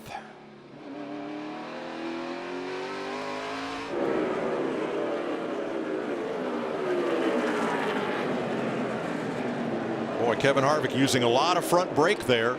A lot of front brake and very little left rear brake, Mike, and that's a balance issue. When you have this little downforce on the cars getting in, even though it is a short track, you still want that downforce. So I wouldn't be surprised if they've got some bias that, like Larry McReynolds talked about, shifted to the right rear and to that left front and right front. That will help keep that car nice and straight under braking getting into the corner. And now all of John Hunter Nemechek's work is going for naught because Jimmy Johnson puts Corey LaJoie 1 lap down, and now LaJoie is in the free pass position with 5 to go in the stage. And I don't want to bring it up, Mike, but oh, go ahead. Then DiBenedetto is the next one, so Corey LaJoie hoping that Jimmy Johnson doesn't get to Matt DiBenedetto here in the next 3 or 4 laps, but I think he's going to. It's a moving target. It's all very dynamic with 4 to go in stage 2. 15 cars on the lead lap if DiBenedetto goes a lap down here. And you can see how difficult it is for DiBenedetto to put the throttle down and get the drive off the corner. That car's really sliding on the exit. Just so little you can do as a driver to keep yourself on the lead lap when you don't have that drive off and that grip on the exit. Now the next car on the lead lap is the 19 of Martin Truex ahead. So DiBenedetto might be safe as the free pass position. And Mike, if I'd have told you this afternoon by the halfway point of the race that 3 Joe Gibbs drivers would be a lap down and the 4th one would be on the verge by the halfway point, you'd have probably went to the bosses and said, Larry Mack can't do the broadcast. I think he's been kicking back on Grandpa's cough medicine today. Hey, watch this battle between Corey LaJoie in the 32 and the 21 at DiBenedetto. This is for that final spot to stay on the lead lap, or one lap down to get the free pass. Bump, bump, and run. Not going to happen before they get to the line. Jimmie Johnson wins stage 2. The 3rd stage win of his career and 1st of the season and 1st ever at Martinsville. Stage racing only being, what, 3 years old. Jimmie Johnson's career going much further back than that. The 7-time champion, Jimmie Johnson, your stage 2 winner.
What does it mean to win stage 2 at Martinsville? There are the last 3 drivers who did it. Where did they end up? Victory lane. Tick-tock, grandfather clock.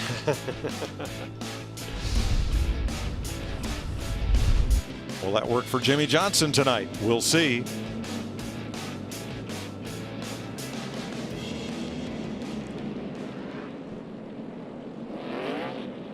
I think Jimmy's longest drought before this one was, what, 24 races or so? But it has been a while with 36 races per season. And because of that big lead, that's going to give he and Ryan Blaney a big advantage on pit road.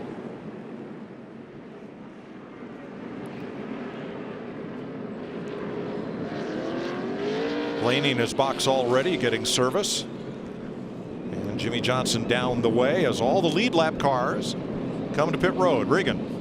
Mike, up and down pit road, a number of these race car drivers are asking for ice right now. Very hot out here still and humid. We talk about the wear and tear on the drivers as these couple weeks have gone along with tough races. Our leader, Jimmy Johnson, not one of those guys. He has been very quiet on the radio. Just a tiny bit of wheel spin as he exits the corners with that race car.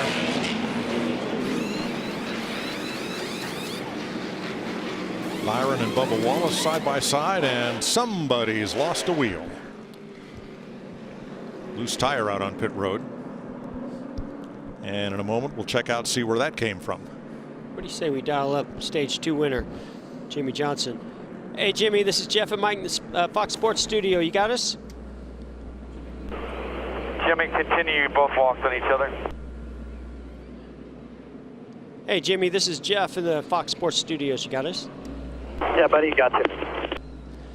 Now, that's the Jimmy Johnson I'm used to racing against there at Martinsville. Man, you guys look strong. Cliff Daniels and yourself got this thing dialed in. What do you think in this final stage? Yeah, this is a lot of fun. Man, this car is really good. I'm just thankful to Cliff and everybody at Hendrick working so hard and bringing me an awesome race car. It's been a journey to get here. It's nice to win that stage, but hopefully we can take the clock home later tonight. All right, man. Well, nobody does it better than you at Martinsville. Keep it up, and thanks for talking to us. Appreciate it, buddy. Jimmy Johnson is a marathoner. He takes marathon bike rides as well, and he's just taken stage 2 at Martinsville.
Friday Night SmackDown's all new every week on Fox. This week, tonight's Grand Marshals, Daniel Bryan and AJ Styles square off. It's the finals of the Intercontinental Championship Tournament.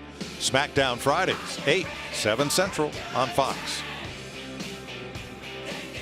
William Byron had the right front tire roll out of his pit box uncontrolled.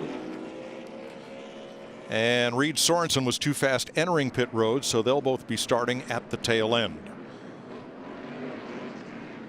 Jimmy Johnson, Ryan Blaney will share the front row. Johnson, as the leader, elects the inside. Then Logano and Bowman, Harvick and Wallace. Here they come to the Geico restart zone. Stage 3 is on.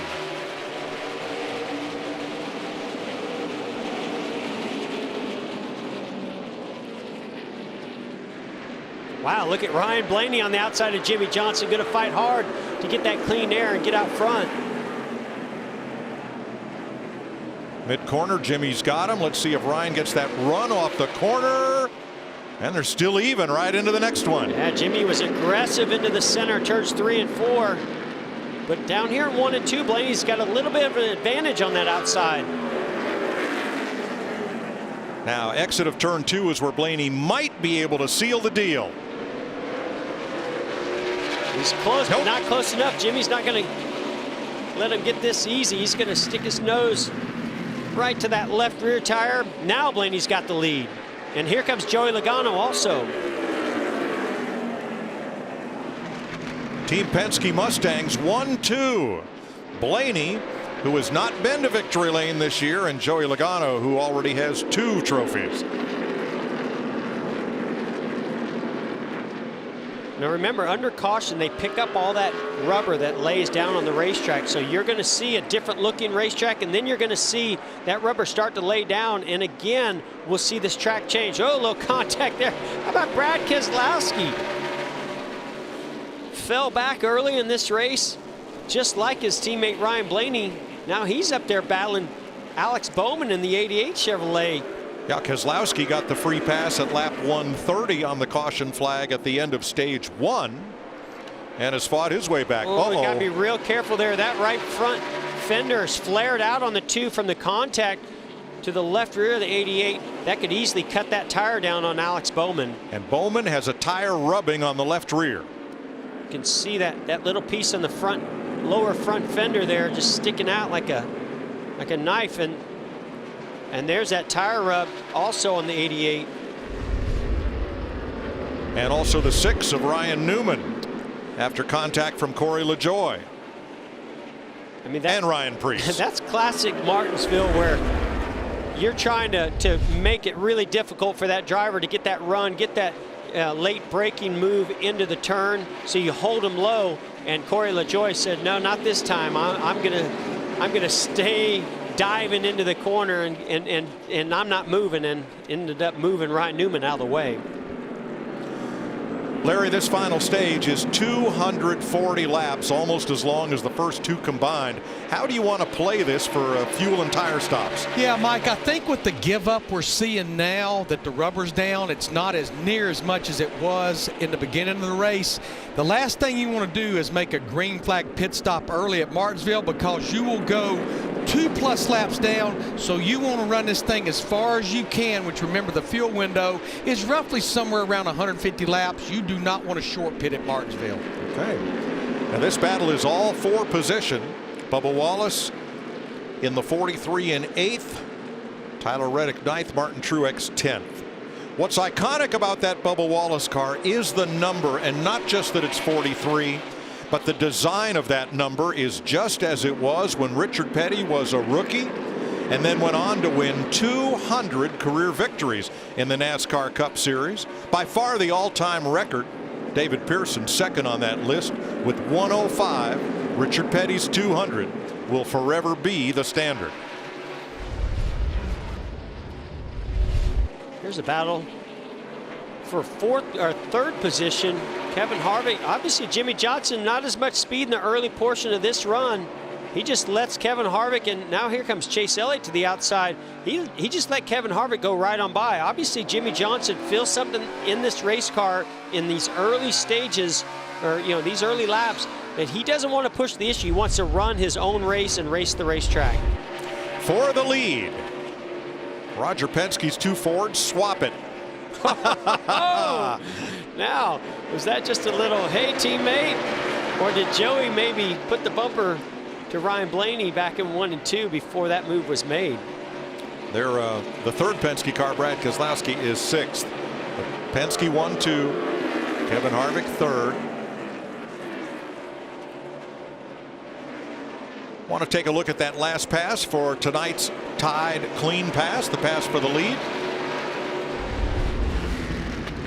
Here's another look at it. There's a tiny little bump there. See, Ryan Blaney gets loose as Joey Logano goes to the inside, and then Ryan Blaney's going to repay that favor, a little tap. Hey, that's as clean of a pass as you're going to get here at Martinsville. I agree.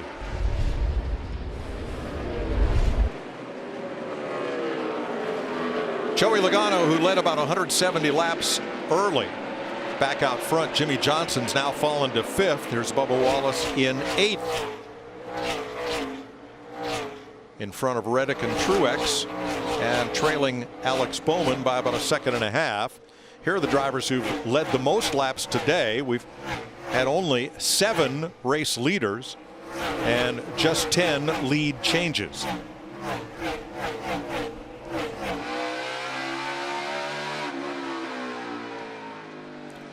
.212 laps to go. First time for NASCAR's Premier Series, the Cup Series, under the lights at historic Martinsville Speedway.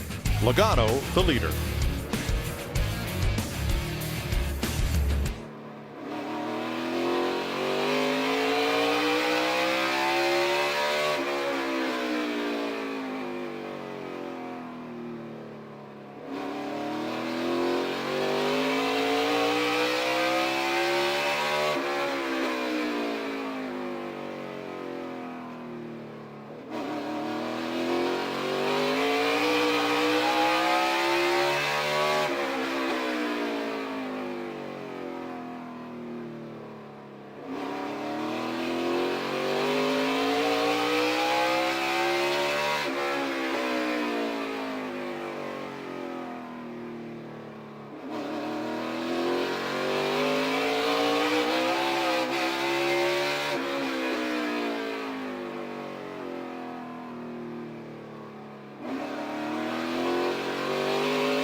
Jeff Gordon's first career win came under the lights in the Coca-Cola 600. How many career wins did Jeff get in the nighttime?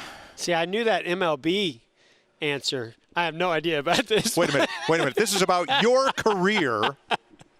I like to race under the lights. I'll say that. I love nighttime racing. Show me 11. And there it is. It's an educational night for me. Fox Sports. It's the first time for everything. Cool. Joey Logano leads from teammate Ryan Blaney by half a second. Penske Ford's 1-2. Stuart Haas Ford 3rd. Kevin Harvick, Hendrick Chevy.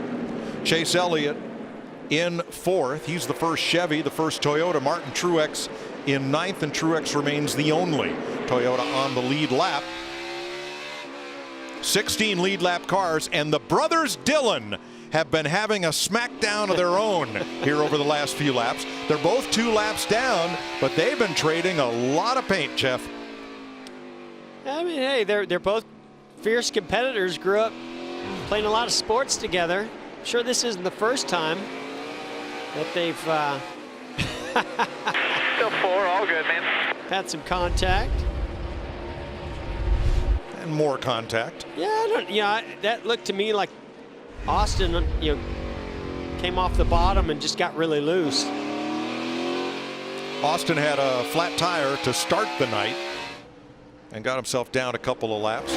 He and Ty, of course, they're brothers, but they are not teammates. Ty drives for a completely different team than Richard Childress Racing, who is the grandfather of the Dillon brothers.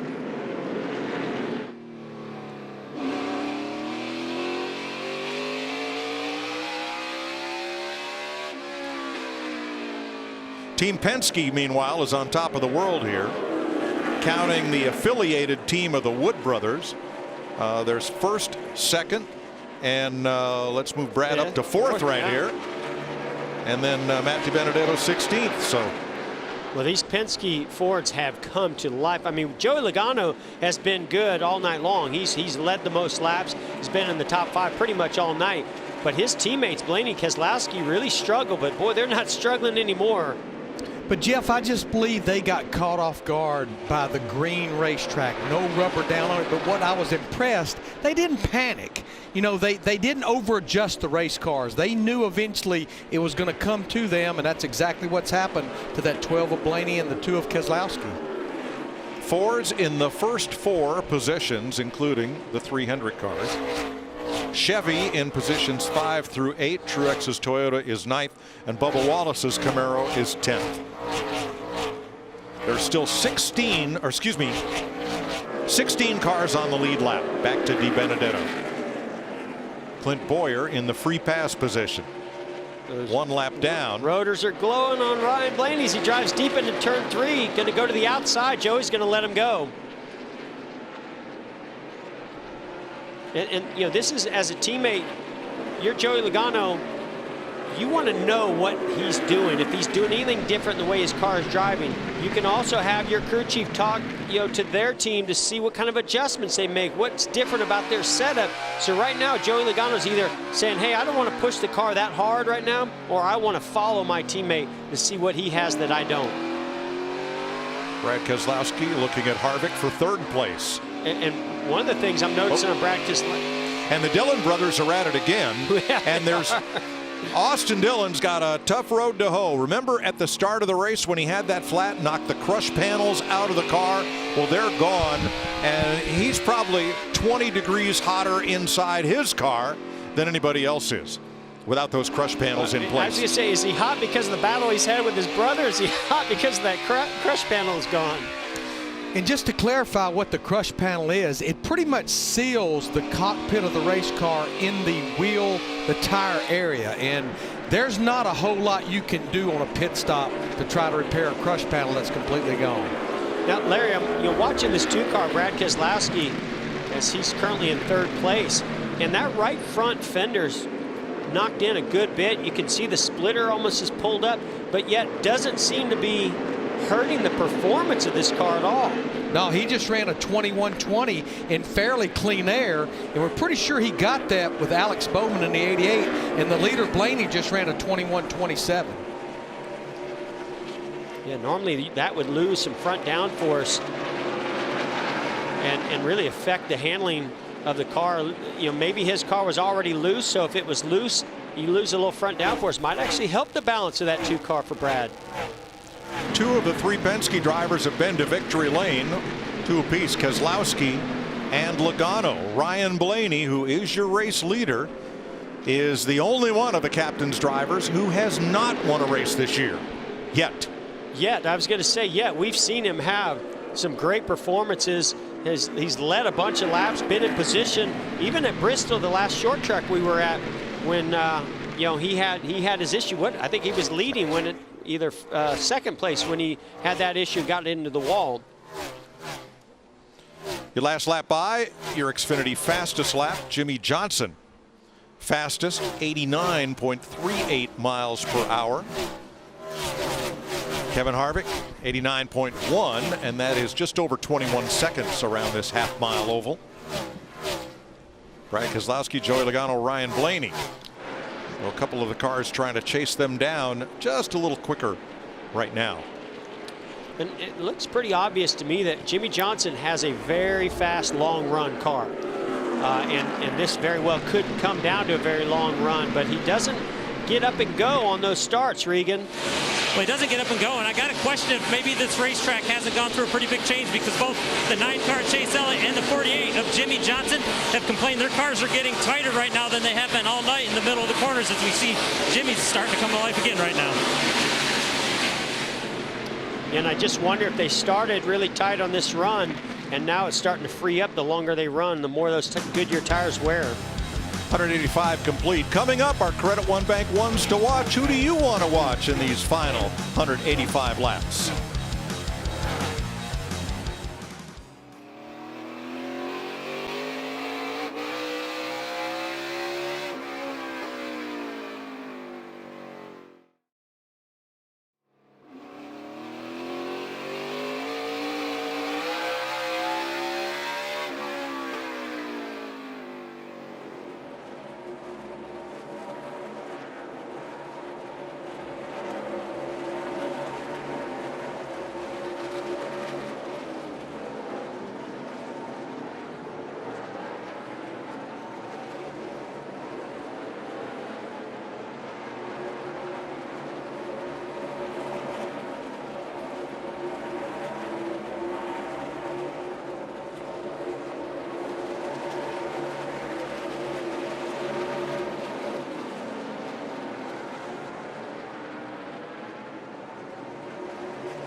.177 laps to go at Martinsville Speedway. Ryan Blaney out in front of teammate Brad Keselowski by a second. Let's see if they're part of our Credit One Bank ones to watch. Jeff? Well, Mike, I know how good Jimmy Johnson is because I raced with him as a teammate for many years. But guess what? The last time he led more than 60 laps in a race was in 2017 at Bristol, and he won. He's led 70 tonight. He's going to go to victory lane again.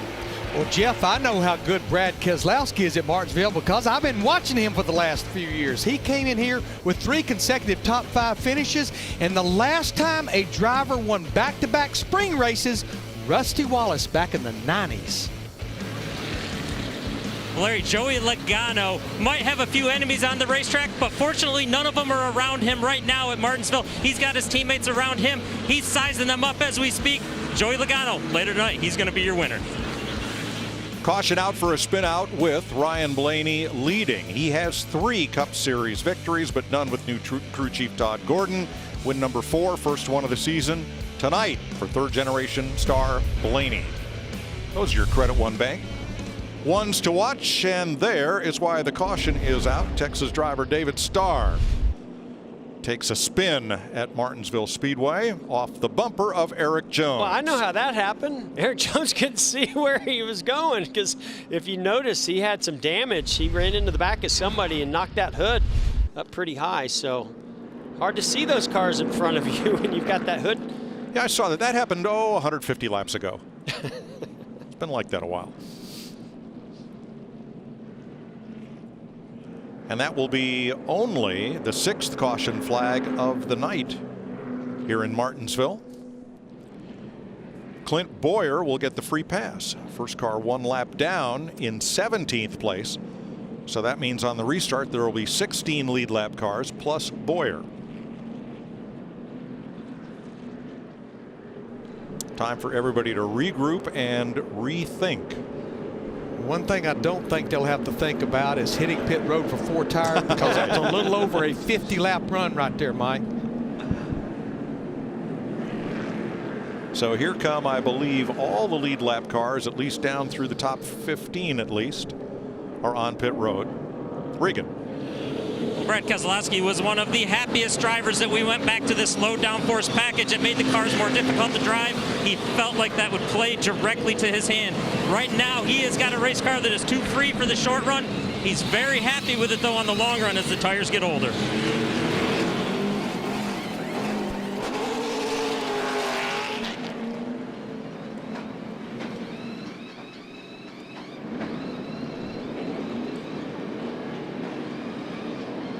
Close quarters pitting around that curve, and that yellow line is the end of the pit road speed limit, but you have to fall in line behind the cars circulating behind the pace car. Mike, you see all the positions Ryan Blaney in that 12 had. The front tire changer lost his gun making the transition from the right side to the left side. Ouch. Is that going to be my fault because I picked him? The one I'm surprised with is Kevin Harvick in that #1 pit stall. Not able to capitalize on it, lost a couple positions. Well, you can see how hot these drivers are. Kevin Harvick, very fit driver, spraying cold water all over him. Let's have a look at Blaney's pit stop. Larry? Yeah, you'll see him come in. They'll do the right side. Everything goes good right there. But when you see the front tire changer, he puts the lugs on. When he goes around, he lost the gun right there. Plus, all the way to the rear, because a man over the wall too soon. You cannot go across the wall until that car is 1 pit away. Yeah, and see, he's pitting in the corner there, Larry, so it's very hard to see and try to guess when that car is going to be 1 pit stall away. Jeff, remind me to put the word out there. You don't want Mike Joy to pick you. Oh, stop it. Now, all those pit penalties are determined electronically by NASCAR's pit road officiating system. There are cameras up above start finish along the whole front straightaway in the tower, and they measure what goes on in every pit stall and then feed that video to officials. We're headed for Homestead, Miami Beach. Saturday, the Xfinity race on Fox and the truck race on FS1. And then Sunday, the Xfinity race on FS1. And at 3:30 p.m. Eastern, the NASCAR Cup Series on Fox. Homestead Miami Speedway. And for the first time this year, there will be fans in the stands from the nearby Air Force Base. That's fantastic to hear. Absolutely.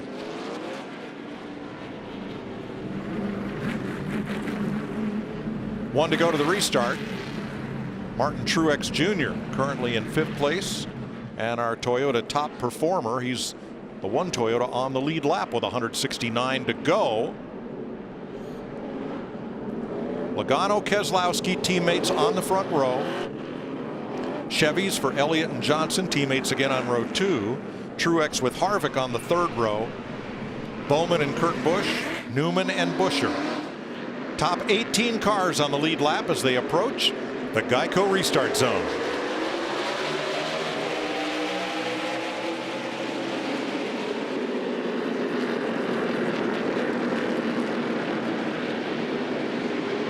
Logano with the lead.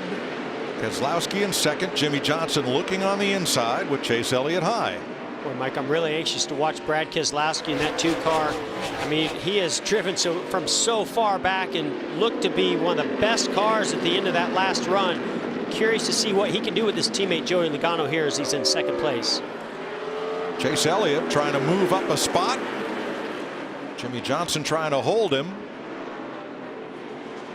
Yeah, he'll get that spot. Boy, Chase Elliott jumped in the throttle right there off of turn 4.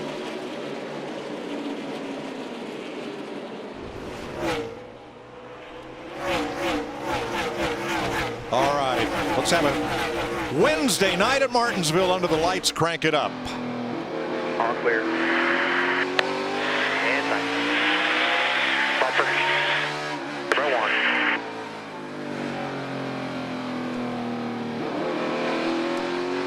Clear. All clear. All clear. In line. 1 back to 1. Position, Iran.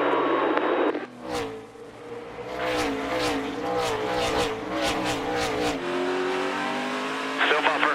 Still bumper. Brow clear. You got it. You got it. You got it.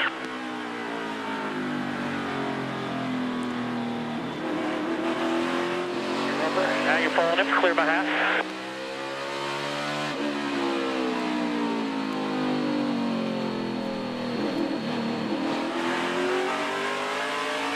Outside. Still there. Inside.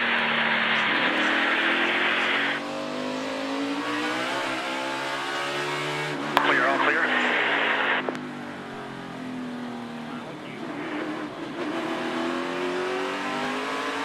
All clear.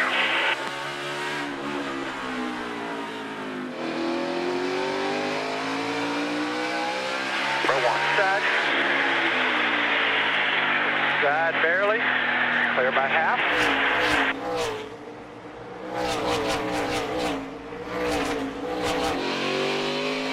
You're looking low. Inside barely. Bumper. So barely there.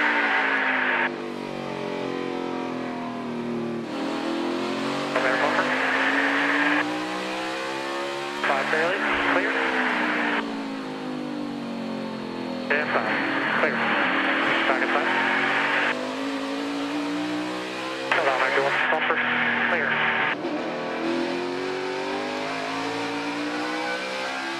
Clear back 2.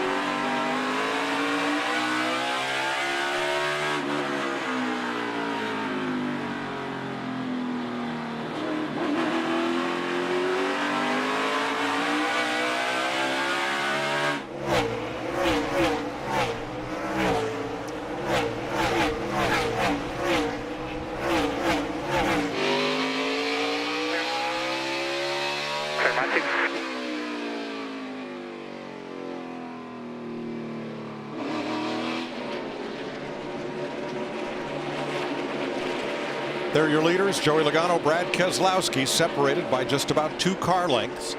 It's almost a full second back to Chase Elliott and then Martin Truex and Jimmy Johnson, the top 5.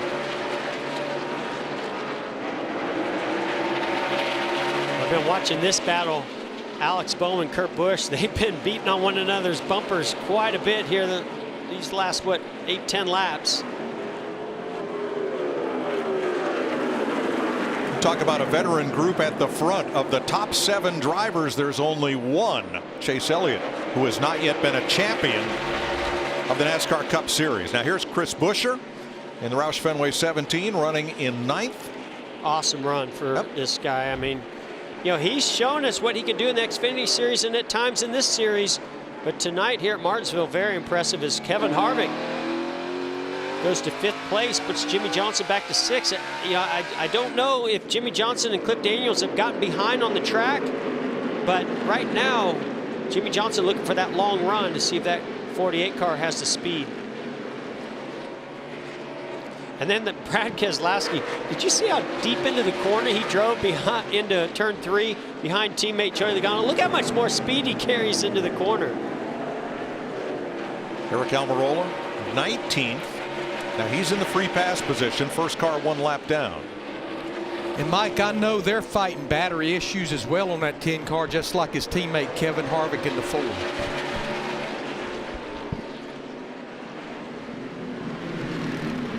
Yeah, that time Keselowski dove it hard into the corner. Joey Logano was glad he didn't have any junk in the trunk, because Brad was just about in it.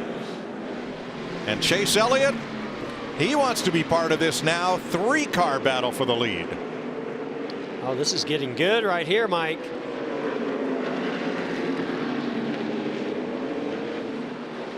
Chase Elliott had his first career start here at Martinsville Speedway, and it was not a day to remember. Had very difficult problems with the car, and they ended up having a 500 lap test session pretty much. After they had trouble early, they finished 38th. Hey, that was one of the best things that could have happened to Chase Elliott, is to be able to try some different lines, different techniques, because look at him now. We've seen him in position to win here at Martinsville before, and he's got himself back in position. He had raced in NASCAR's other national series, but in the Xfinity Series, they don't race at Martinsville. That's why they chose this for his first Cup start, so that he could get acclimated to a track on which he didn't have a lot of laps. Mike, I talked to Chase about 2 weeks after that first start, and I said, so buddy, what did you think about your first Cup start? And he looked at me and said, you know, the guys that run at the back over there are really good. Yes, they are. Well, these 2 in front of him are really good too, that he's going to have to get by if he's going to win this race. Brad Keselowski, Joey Logano, teammates going at it. And on the right, Ryan Newman and Bubba Wallace have had a bit of contact here. And this is Eric Almirola coming into pit road to change batteries. Yeah, I was a little confused why they kept waiting so late. Why not take advantage under caution if you know you're going to eventually have to change that battery? Because they're going to lose a ton of laps here doing this under green. Wonder if they just didn't have any choice. Here's a pass for the lead. Keselowski to the inside of Logano. Logano fight back on that outside. Boy, you can see how the momentum really carries you off the top groove. That's something we didn't see earlier in this race. Chase Elliott looking high now, and there is lap traffic ahead. Look at this run Chase Elliott got. Running a higher line. He diamonds the racetrack, moves up the racetrack in the center, and gets a straight long run off the corner. Almost made that work. He really had to get hard on the brakes there. He did. So Daniel Suarez in the 96 moving aside. I mean, we're seeing the grooves wind out, Mike, and you can get position on somebody, but still very difficult to complete the pass. It's such a tough place to be in if you're Joey Logano. I think that he actually has a little more speed in this Pennzoil Ford, but he doesn't want to use it up trying to hold these guys off. So just make it very difficult for them to get by. Try to also, you know, keep your car driving really straight and maintain those tires and brakes. Oh, gosh, that's close. And that's all you got to do is just squeeze your teammate or whoever's trying to make that pass, just squeeze them a little bit into the corner, make their life very difficult.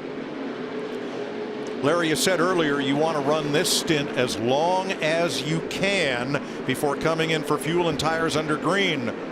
How far can you go? Yeah, I just been doing the math on that, Mike. They pitted at lap 328, and they can go to about 15 or 25 laps to go in the race. So they've got a ways they can go, but I don't think, I'm pretty sure in saying you can't make it without stopping. You know, you're going to go till the rubber is gone, until you're down to the cords on these tires. Yeah, I don't know if Joey Logano's going to have a rear bumper on that car if we go that far in this run.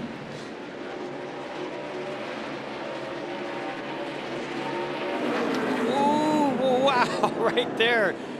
I thought that Joey Logano kind of put a defensive move there on Keselowski, and I didn't think Keselowski was anticipating it, but he was able to get it slowed down.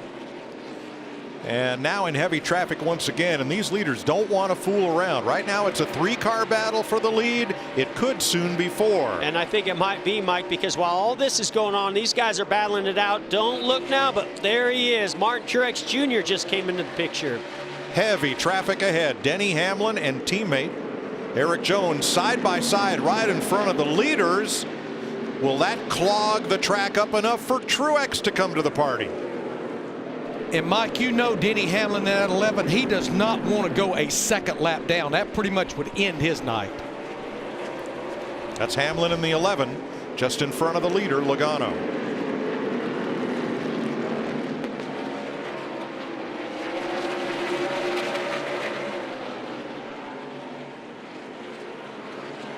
Tyler Reddick, Ryan Blaney, 13th and 14th. Yeah, Blaney fighting back from all those issues on pit road. I think Blaney's passed more cars tonight, Mike, than anybody in the field. Yep. So they're going to get 3 wide for the lead here going into 3 with Corey LaJoie. They were passing Quinn Houff. And Denny Hamlin. And look at that, Truex is able to get by Chase Elliott. Keselowski to the inside. Joey gets squeezed and held up behind Corey LaJoie. Yeah, that was just a perfect time to make that aggressive move by Brad Keselowski.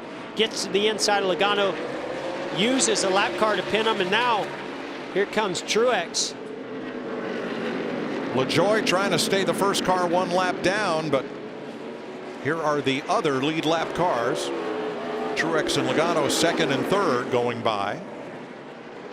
Yeah, coming up on those lap cars cost Joey Logano a couple of positions there. Could be more. Can't blame Corey LaJoie. He's got to fight hard. He's had a great night. He's drove a great race, and you can't blame him for fighting hard trying to stay on this lead lap. His number 32, the first car 1 lap down in 18th. Chase Elliott to the inside now.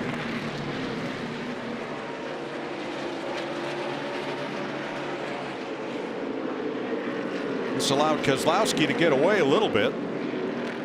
0.3 of a second. Yeah, I'm really excited to watch this battle up front with Keselowski and Truex, because right now they are the 2 best race cars on the track. Well, Jeff, that was the 2 best race cars in 2019. Those 2 drivers in our 2 races last year led 900 of the 1,000 laps, and of course each won a race. Well, did you see how quick the 19 car Martin Truex Jr.'s car was able to roll through the center? He might not have that entry speed that the 2 car Keselowski does, but boy, does that car get through the center of the corner. And look at him going to go after that lead. Truex, the New Jersey driver, inside of Michigan's Keselowski for the lead. Boy, he made that look easy, Mike. That did not take long. Of course, Martin Truex Jr. was able to close up on this battle here with these 2 or 3 drivers because they came into lap traffic. They're battling one another, but then Truex was able to get right by him quickly.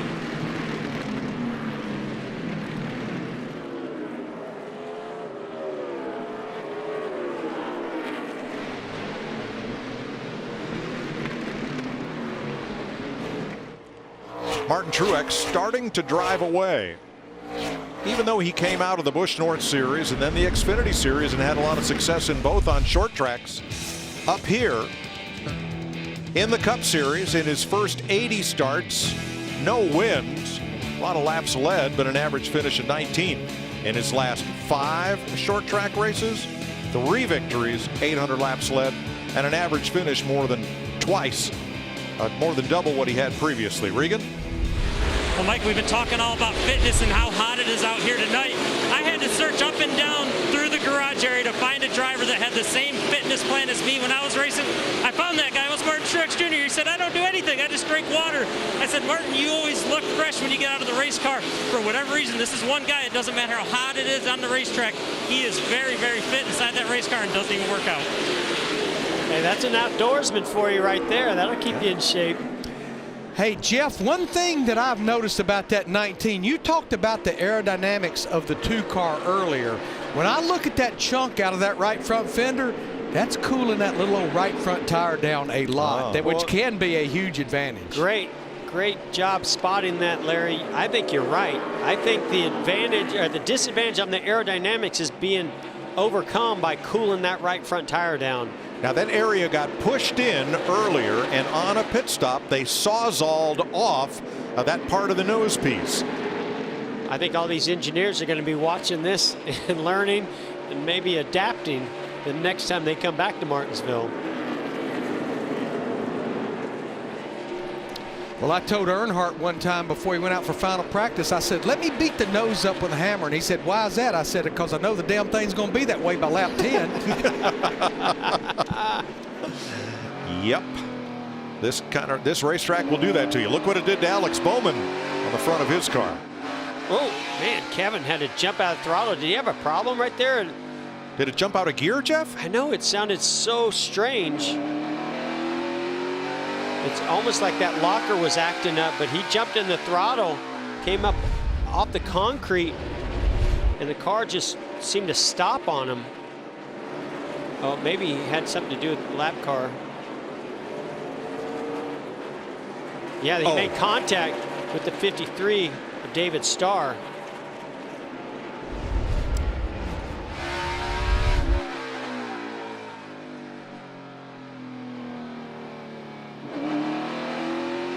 Seems okay now as Harvick falls to 5th, or from 5th to 6th behind Bowman.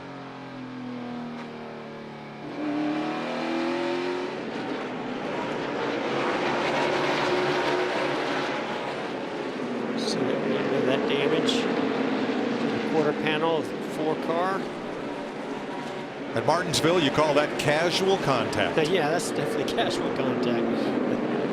120 laps to go. We're going to take you Fox side by side with Martin Truex Jr. in the lead.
.113 laps to go at Martinsville Speedway in South Central Virginia. There's your leader, Martin Truex. Cole Custer laps down, moving to the inside. Then he's got Ryan Preece to deal with, as well as Daniel Suarez. And his lead of nearly a second may disappear with an onrushing Brad Keselowski Keselowski has led for 5 laps in the number 2. Life never easy, even if you're the leader, Mike. You got to navigate through lap traffic, track changes. Competitors find something behind you and saved a little bit to close in. Joey Logano led half the race. Was the leader at the end of stage 1. Picked up a bonus point for doing so. Chase Elliott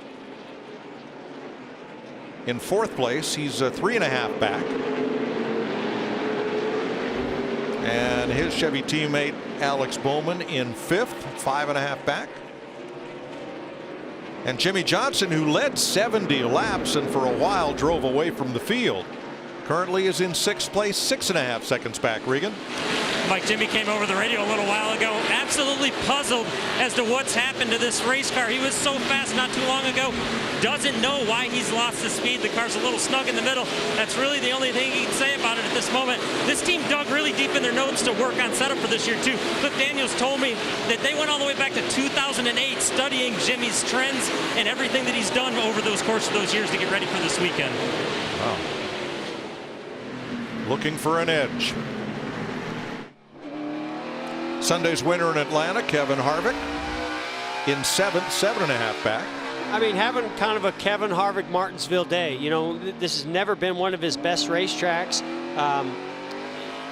but yet he's so good, and this team is so good. They're always going to put a solid performance in.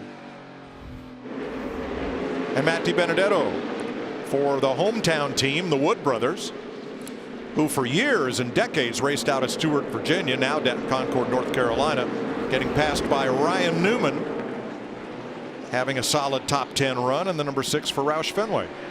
Yeah, that's another solid, great run for Ryan Newman. Newman's teammate Chris Buescher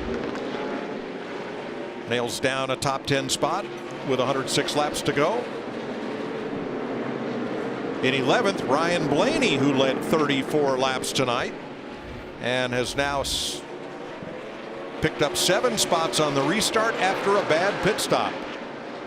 Finding out what life is like coming through traffic and having to be aggressive passing all those cars. Bubba Wallace for 12th, trying to hold off Arizona's Michael McDowell. Chevy versus Ford battle here for 12th. And that's an important position to Bubba because his best career finish is 13th here at Martinsville. Turn 2, car in the wall. Quinn Houff, the rookie, running 18 laps down in that brightly painted Chevy. Home race for Quinn Houff, but he brings out caution flag number 7 at lap 398. Corey LaJoie's hard work pays off. I can't get over that mask and Corey's face on the hood. He gets the free pass. He's grinding it out. And Kyle Busch was about to lose a 2nd lap, but he'll remain 1 lap down. In fact, unless we have wave arounds, Kyle might be the only car 1 lap down when we go back to green. And Mike, you know, when I hear you say that, it boggles my mind that our leader right now, Mark Truex Jr., the teammate to Kyle Busch and Denny Hamlin and Eric Jones, they've all been struggling, yet Truex is a guy that can win this race. That's right. So one of the great things we've seen racing at night at Martinsville are those glowing brake rotors. Larry, how hot is hot? Yeah, you look at the rotors, Mike, they can get up to 1,200 to 1,300 degrees Fahrenheit. The calipers can get up to about 500 degrees. You have to start worrying about melting the O-rings. The pads, though, the brake pads themselves that go against those rotors can get up to 1,800 degrees. You get much beyond that, you start flirting with boiling the brake fluid. Huge stop coming up for all these teams. Yeah, with all the long green flag runs we've had tonight, this could well be the money stop.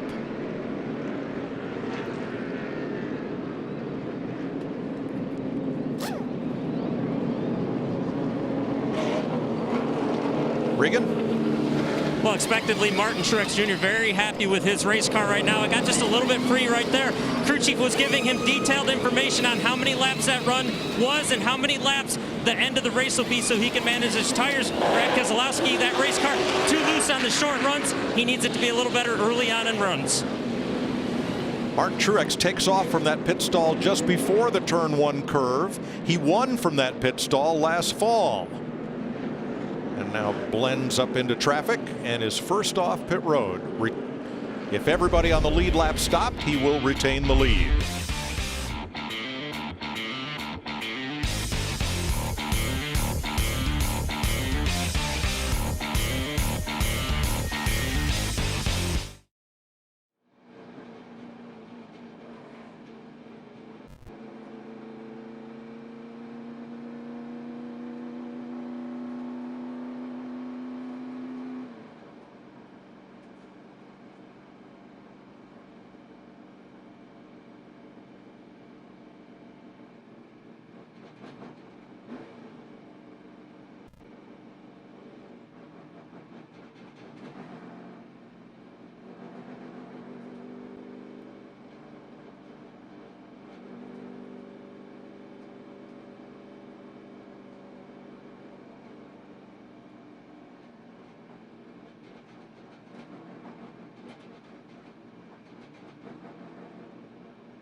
Martin Truex, Brad Keselowski will restart on the front row. Here they come back to the Geico restart zone. And we are back under green.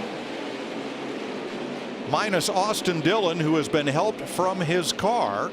And with the limited number of personnel the teams are allowed to have here at the track, there is apparently no relief driver available. Reed Sorensen is out of the race, so is Timmy Hill, but not sure if they are still here or able to hop aboard the number 3 for Richard Childress Racing. Well, we question with knocking out that quarter panel or that crush panel early on in this race. I mean, the first lap, whether or not Austin Dillon could make it all the way. Hung in there a long time, but it finally got the best of him, and this heat and humidity.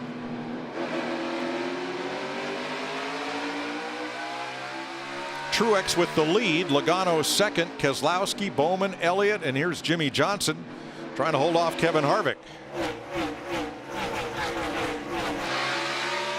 Harvick under fire from DiBenedetto, loses the spot.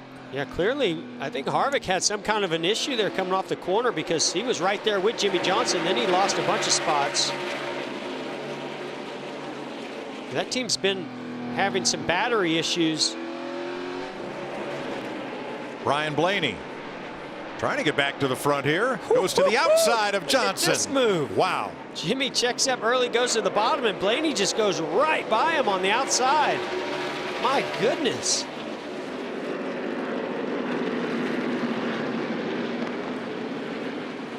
While all that was going on, they were 3 wide into turn number 3 again. With Bubba Wallace on the outside, William Byron in the middle, and somebody's Clint going to Boyer. lose. And that was Bubba. Bubba. 8 tires are better than 4, right? Yes. Now, during the last pit stop, we're told Bubba and Byron had some contact on pit road. A little damage on the right front of Byron's car. And the left rear corner. Hey, don't mess up Richard Petty's peace sign. Well, we talk about how narrow and tight pit road is, and these cars launch out of that box because you're on a short track. You have a short track setup, you have a gear, that first gear transmission that can launch these cars. So it happens a lot, Mike, where people make contact on pit road here.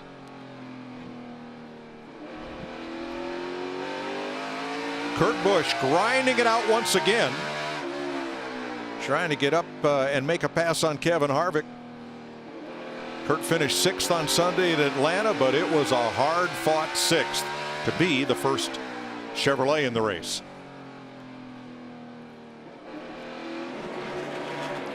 Fourth place, teammates Bowman and Elliott.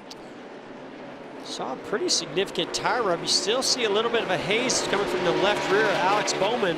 They've been okay. It hasn't caused any major issues, but teammate Chase Elliott going by, taking away that 4th position. So Toyota leading, Ford 2nd and 3rd, Chevy positions 4 and 5.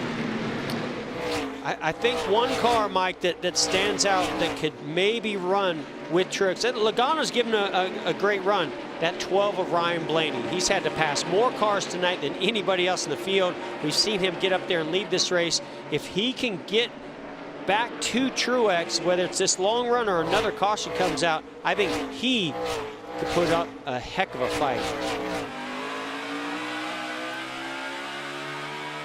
On that last caution, Austin Dillon had to be helped from his car because of extreme heat from the crush panels that had been knocked in when he lost a tire at the very start of the race.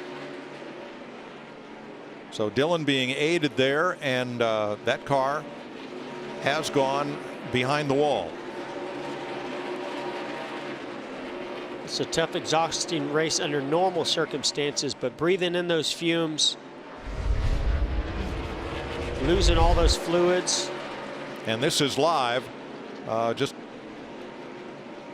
walking Austin back and trying to get him some oxygen and some fluids.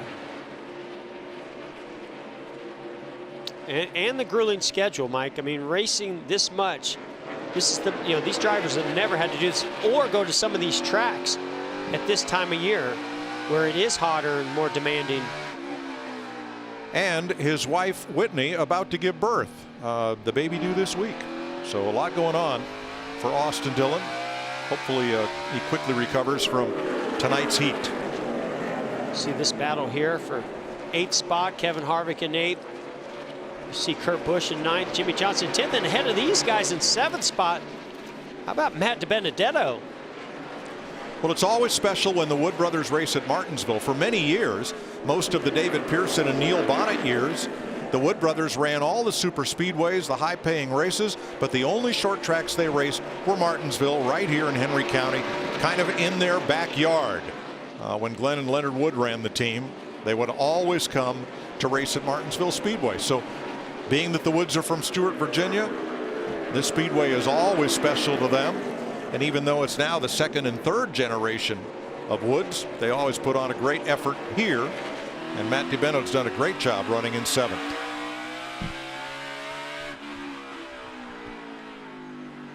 Riding with Clint Boyer, who's trying to come back up and into the top 10. Let's see what Chris Buescher has to say about it.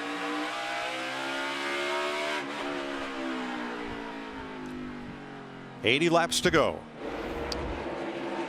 Yeah, I love studying those camera angles and watching how a driver's trying to set up another driver. And while Chris Buescher does that, then William Byron takes advantage of that. All that was Chris Buescher trying to find a way to get by Clint Boyer, and when he did, it opened up the door for William Byron to make that pass. And Jeff, we're seeing where Clint Boyer's lap times are off just a little bit. As you can see, William Byron all over the back of that 14 car. We are hearing that the 14 car too is experiencing battery alternator issues, just like Eric Almirola and Kevin Harvick. And what do they have in common? They're all three Stewart-Haas Racing Team Fords, out of the same shop. And I bet if we had to go check, Cole Custer, their other teammate, probably having some similar issues.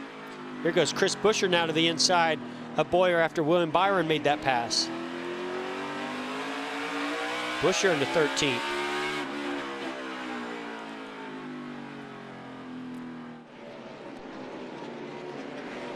Martin Truex, your leader, by almost a full second on Joey Logano. And yes, these two have a history here. A couple of years ago, 2018 in the fall race. It's never over till it's over, Mike. Checkered flag, Logano. Oh my gosh. And I got to tell you, I know Martin Truex Jr. said, no, I wouldn't have done any different. I think he would, because when he made that pass on Joey Logano, it was as clean as you could possibly make a pass. Yes. And he gave Joey a lot of room. Joey got a big run back to his rear bumper, and he used it up and made that bump and run pass work on the final corner. You know, Jeff, one thing that both those drivers have in common, they're both champions. We see so many champions that's running up inside the top 10, and we've had 33 NASCAR champions in the Cup Series. 25 of them have won at Martinsville, accounting for a total of 91 wins, including your 9. Wow. And Larry, I just, this is a track, and we'll find, there are definitely different tracks on the schedule, but this is probably one that rises to the top. That experience is so important. Laps and experience of finding what you need in the car, finding out how to get to the end of 500 miles and hold on to those brakes, hold on to those tires. And I think that's why we see so many champions run very well here.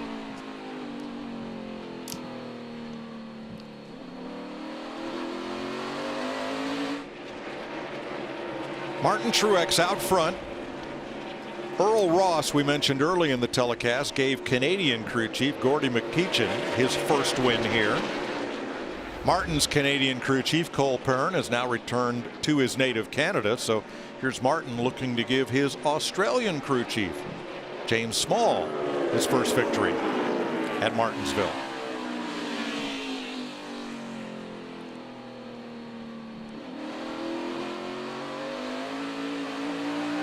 Brad Keselowski moves through as you ride with Matt Kenseth, who is 2 laps down in his Chip Ganassi Chevrolet. His teammate Kurt Busch running in 9th on the lead lap. There's Kurt trying to take 8th away from Kevin Harvick.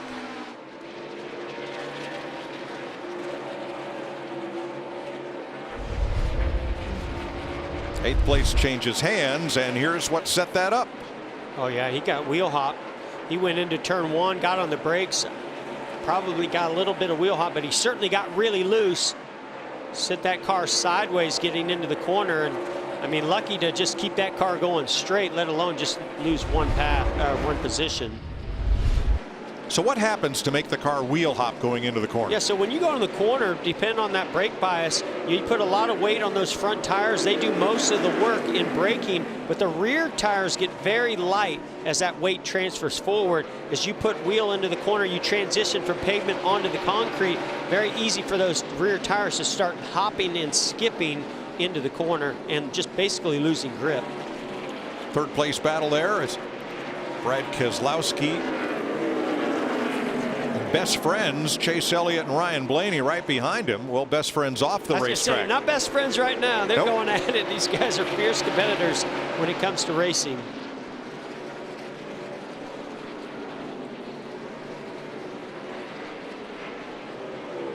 This all happening about 3 seconds behind the leader, Larry. Yeah, Mike and Jeff, we've had a lot of comers and goers tonight, but here we are with 65 laps to go, and the top 4 drivers are from Team Penske and from Joe Gibbs Racing. I don't think that should come as a surprise, because the last time a driver that didn't drive for Penske or Gibbs wanted a short track, you've got to go back to August of 2018 when Kurt Busch, driving for Stuart Haas, won at Bristol.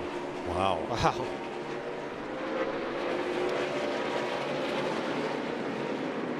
Well, certainly all the Penske Fords are in sync in their setups and the way they're running, but boy, Joe Gibbs Racing is not. I mean, it's all about Mark Truex Jr. You know who can't catch a break is Kyle Busch.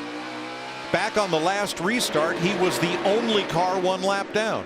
He's still the only car 1 lap down, and not in any. He's in the free pass position, but no cautions. There may not be a free pass to the end of this race. Yeah. Ryan Newman trying to race his way back into the top 10. Here he is side by side with William Byron for 11th. This is the best run we've seen out of William Byron tonight. You know, this is a kid that ran really good at this race. The last time we were in Martinsville, finished second to our current leader, Martin Truex Jr. Newman's been solid all night. And it's Newman, it's his kind of racetrack. You know, he can just really knock out those consistent laps and just muscle his way to a top 10 finish. But for William Byron, you know, this is all new to him, and he's putting together a nice run. And when we last saw Ryan Newman Sunday afternoon, he was sitting against the pit wall exhausted after 500 miles of fighting that car at Atlanta. He was okay. Bubba Wallace, who passed out, fainted from the heat in Atlanta, ended up okay, and both ready to race and go the distance here tonight. There's Bubba later, right in the middle of this 15th place battle with Tyler Reddick and Clint Boyer. Issue for Boyer. 3 wide. Does he have a tire down, or he just made contact with somebody? Saw some sparks fly off that car, but yeah, he's still going.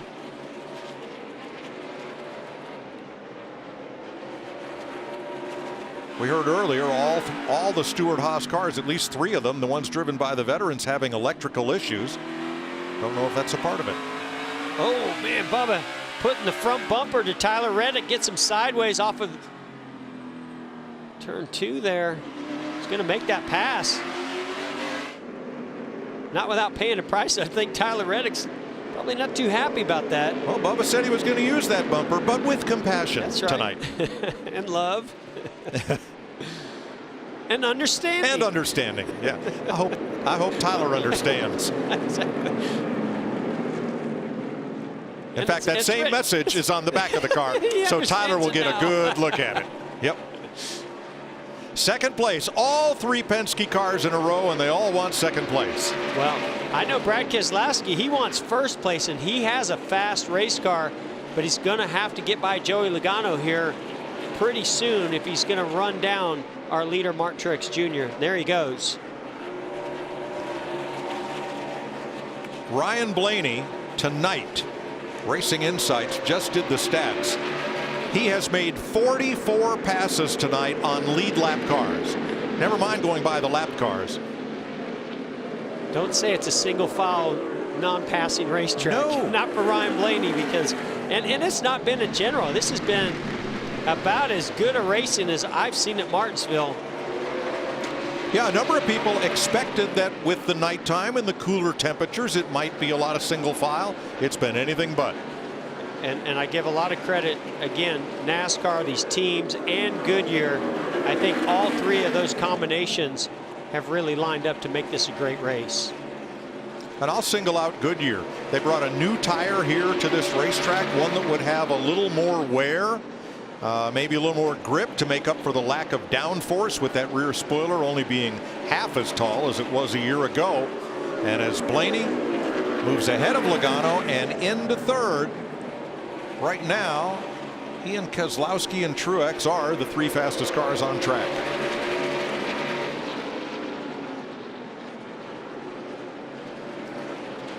So 50 laps to go next time by. That's about the distance of your average Saturday night short track feature on a quarter-mile track, and yet here we're going at it for 500 laps.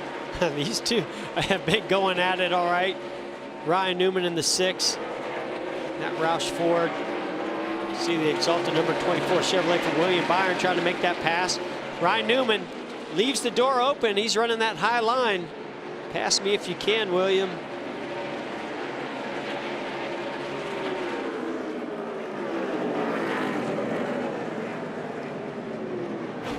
Good 10th place race there. With 50 laps to go, here's your Credible.com race summary. Martin Truex, the most recent of 8 different leaders. He's been out front now for 83 laps total. 14 lead changes and 18 cars on the lead lap back to Corey LaJoie. We've had 7 caution flags. Joey Logano and Jimmy Johnson have been the stage winners. Well, that's your Credible.com race summary.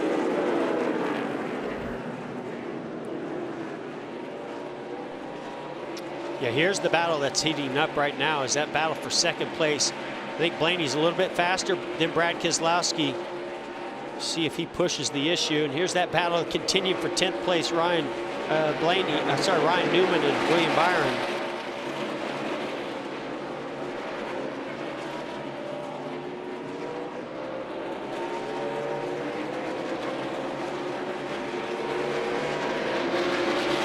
Last time by, Ryan Blaney was actually about 2/10 faster than our leader, even though he's no more than 2.5 seconds up the road.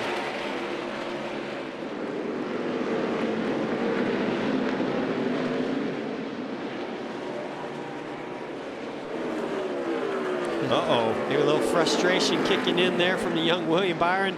Yeah, push came to shove right there. They had a lap car ahead, Quinn Houff, but Byron could not pin or use it as a pick to pin Newman back there. Second place. Pass for second. Well, I don't think Brad Keselowski, looking at the lap times over the last few laps, right now would catch Martin Truex over the last 10 or 12. So, teammate, you try. And I think he recognized that exact same thing, Mike. I think he realized he did not have the car right now. He saw Ryan Blaney in his mirror pressuring them. Said, all right, if you can go win this thing, go get him. Clint Bowyer goes a lap down to Martin Truex. So now there are a couple of cars 1 lap down. Bowyer, Corey LaJoie, and Kyle Busch, with Bowyer in the free pass position. If we get a caution, 43 to go. That seems unlikely. It does seem unlikely. I will say, you know, this is a long run. A lot can happen in 40 laps. Can really take away the grip on those Goodyear tires as the pressures can continue to build up. The wear continues. Well, that begs the question, Larry. What are the trends for the rest of this race? Well, Mike, my trends have kind of been letting me down lately, but I've got a pretty strong feeling about this. And I looked at the last 10 spring Martinsville races, and the average of the last caution, lap 463, 37 laps to go. But 4 of those 10 races, it happened in the final 15 laps, and we have had 2 overtime finishes. Oh.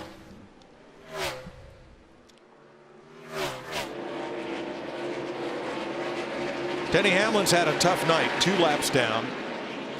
Stayed out expecting to get a wave around, as did his teammate Kyle Busch. It didn't happen because one of the lead lap cars did not pit under that caution. So here's Hamlin about to go 3 circuits down. And Mike, I expected, sure, that you can struggle at the start of the race, no practice. That's not unusual. I expected Denny Hamlin and this team to get it dialed in and to get themselves back in this thing. Now Hamlin and the 47 of Ricky Stenhouse are racing for position here, even though it's 23rd. That is still a battle that counts.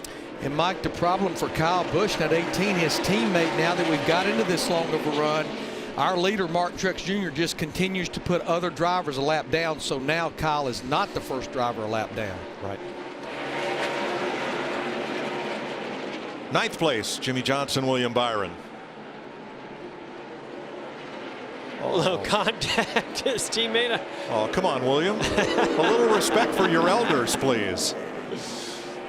I've seen that 24 and that 48 beating on each other before here at Martinsville. Right here. Yep.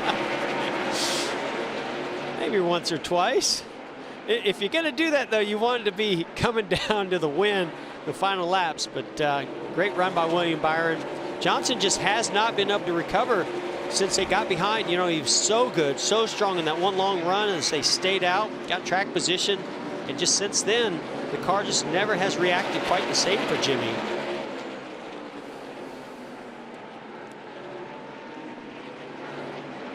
They're both chasing the one of Kurt Busch.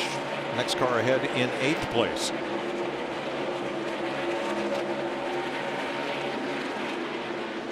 See, a lot of cars have moved up the racetrack. You can see how much better the drive-off is on the 24 William Byron as he tries to go to the inside of the 48 of Jimmy Johnson.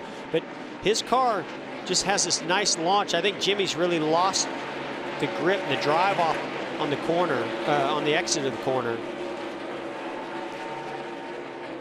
Byron's been getting good into the corner, but took him a long time to get past Ryan Newman.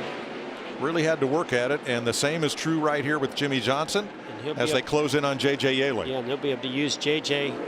as a pick to be able to make this pass. And Byron goes up to 9th. Folks, do you like the battle box on the left of the screen, that yellow box that surrounds cars that are in close proximity battling for position? Nice little enhancement to our scoring pylon.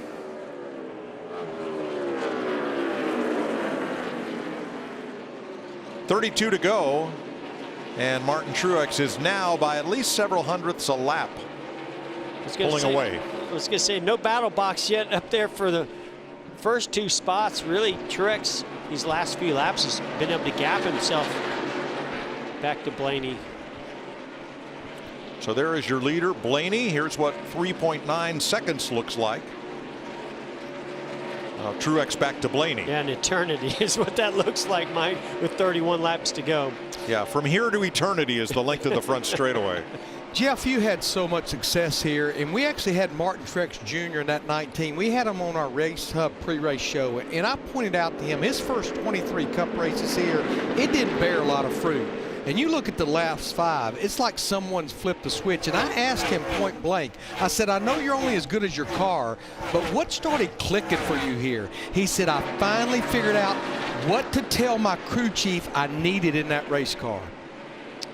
Yeah, and I mean, it comes from just finding and you know what? I would also say Joe Gibbs Racing has run really well here in the past. So being teammates with those, even though tonight doesn't seem like it, but I think taking what Martin Truex Jr. has applied, taking those race cars and some of those setups for good short tracks racing and cars at Martinsville, and then all of a sudden you start fine-tuning and putting the information into what you need for the balance, and all of a sudden it just like a switch goes off.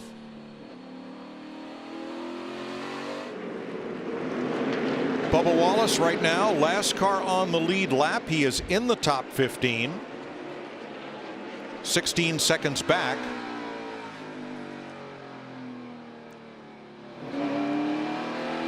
Just ahead of him, Kevin Harvick. And this is for position. And Kevin, you know, he's been fading. He definitely has not been good on this run. I don't know if it's having to do anything with that battery issue or if it's just handling right now. It looks more like handling on the 4-car Kevin Harvick. And there goes Bubba to the inside.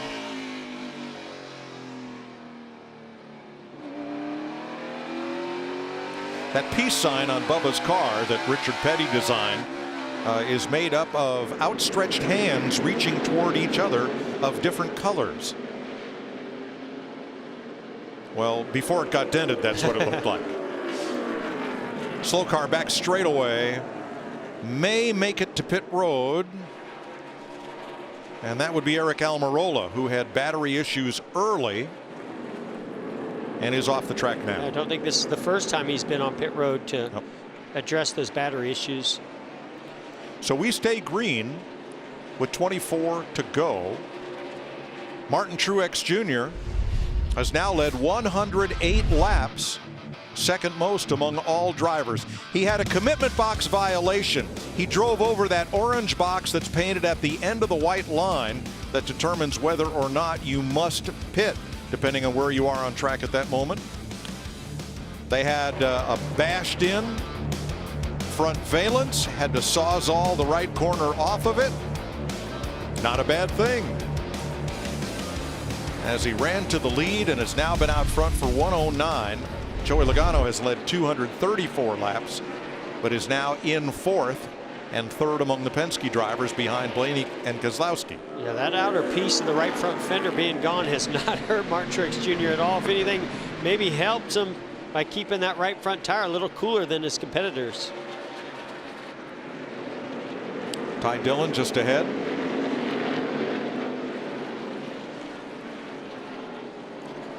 And there is Blaney, 4.1 seconds back. He was half a tenth quicker than Truex this lap. Of course, the leader dealing with traffic. Mike, I think it bears worth repeating. You just think about those top 3 drivers. I mean, all of them had issues tonight. Keselowski and Blaney, you pointed it out, both had to get the free pass. And Martin Truex Jr., the issue he had, plus he was very close to going a lap down at one point. Cole Custer has just come to pit road as Almirola completes service and leaves. Chase Elliott in 5th.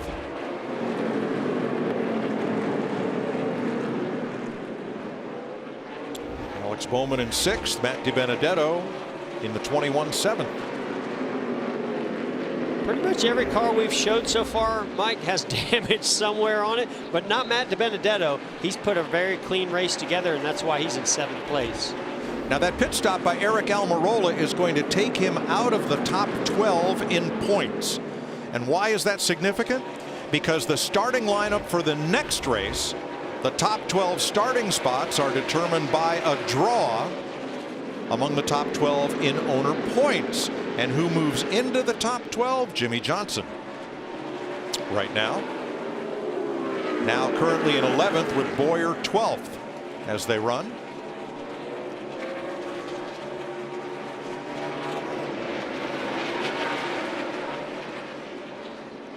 Eighth place battle of Chevrolets. Kurt Busch giving way to William Byron with 16 to go in the Blue-Emu Maximum Pain Relief 500 at Martinsville Speedway. A very much needed strong performance for William Byron and that 24 team. They had struggled to put some good finishes together here recently, and this will be a nice rebound for them to build that confidence back up.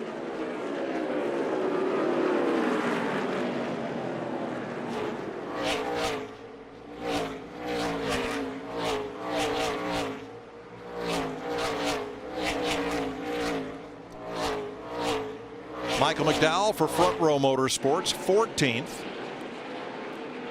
He's gone by Kevin Harvick. Still 15 cars on the lead lap. McDowell trying to take it to Bubba Wallace, just about half a second ahead. And boy, for Martinsville, that car looks pretty pristine. Yeah, another one of those that's kept his car pretty clean and is putting together a really nice run here. And listen, he's had to fight hard for this position and maintain it, and he has. He's been solid in the top 12 to 14, 15th place all night. And he had a tough run at Atlanta on Sunday. Got turned around by his teammate, rookie John Hunter Nemechek, to bring out a caution. And how about Bubba Wallace? Man, he's just come to life here on these two guys. 13 Ryan to Newman, go. his teammate Chris Buescher, and Bubba goes to the inside, drives by Buescher. Now he's going after Newman. And this pass will put Bubba Wallace up to 11th.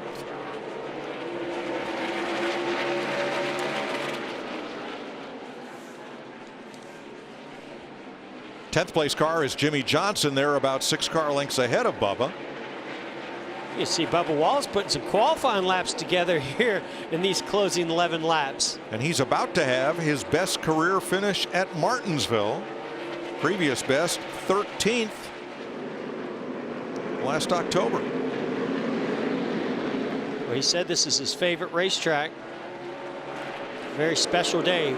Well, when your car owner's won here 15 times, this is a place where you got to get up and go. But Mike, you know, I can't help but think Bubba Wallace won 2 truck races here. And how about it was with the crew chief that's now guiding him in this 43 car, Jerry Baxter, that was his crew chief for those 2 truck series wins. Oh. Boy, Kevin Harvick, a winner on Sunday in Atlanta, and he just went a lap down with 9 to go here in Martinsville.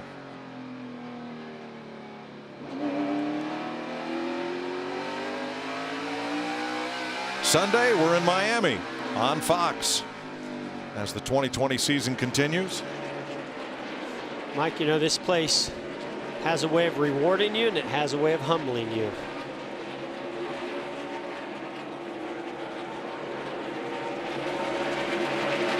Well, a historic night for Martinsville Speedway, which kind of sat here like Wrigley Field. Oh, they'll never put lights at Wrigley. They'll never put lights at Martinsville. Never say never. What'd you say, Mike, when hell freezes over? I think that's what Don Henley said. That's when the Eagles would reunite. They did, and that became the title of their next album. All I can tell you is that I love it. I'm loving, you know, this racetrack under the lights, and I can't wait for fans to come and be a part of this. And I hope we see that happen later this year at Martinsville, where those fans get to enjoy a great race under the lights at Martinsville. Now, we mentioned Homestead Miami Sunday will have fans in the stands, but they are invited guests of the city, which owns the racetrack. So don't call the Speedway, don't ask for tickets. You want to go to a race, your first chance is Talladega, where 5,000 fans will be spread out among the whole front stretch grandstand that's almost a mile long. Call Talladega Super Speedway for details. Man, 10th place. Bob, I told you he's going to lay down some qualifying laps, and he's going to lay the bumper to Jimmy Johnson.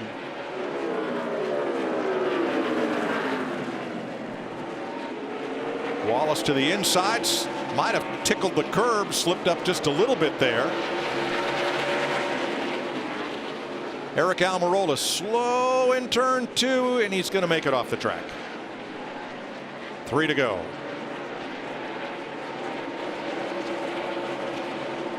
And I have a feeling Cole Custer was on pit road. I don't know if it was a tire issue or dealing with that battery issue. Yeah, he has fresh tires. So he has fresh tires. That's why he's got a lot of speed right now. Yeah, he's got to let these guys race, though. 3 to go.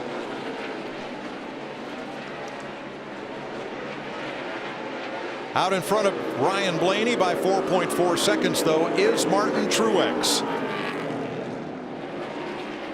For Joe Gibbs Racing and Toyota.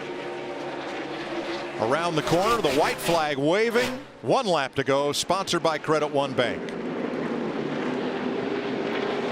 Man, look at that car, just still after all these laps, just cut through the corners like that. Impressive run, impressive driving by Martin Truex Jr. Last fall, he led every stage and got the win. Martin Truex wins Martinsville. First win for crew chief James Small. That ain't no problem, man. Hell yeah, awesome job, James. Spotter Clayton Hughes asking, where are you going to put that grandfather clock this time? Ryan Blaney second, Brad Keselowski, Joey Logano 2, 3, 4 for Team Penske. The first Chevy is Chase Elliott in 5th, ahead of teammate Alex Bowman for Hendrick Motorsports. And now Martinsville is putting on a light show for us. It's a strobe show and fireworks. Is that fireworks or is that just the light on the backstretch? Lights. Wow.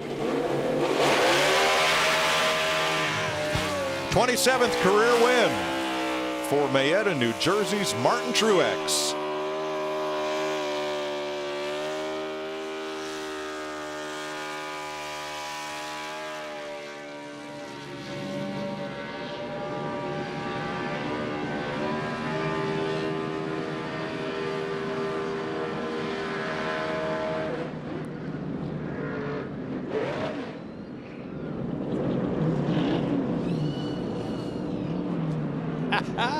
I'll bet if that car kept running like that, Martin would race it all night long. 6th straight season with a victory, 8th overall, and he becomes the 7th driver to win in 2020. He went winless his first 26 races at Martinsville, and he's now won the last 2 in a row and 4 of the last 6 NASCAR Cup short track races. 12th win at Martinsville for Joe Gibbs Racing. And 9th win at Martinsville for Toyota.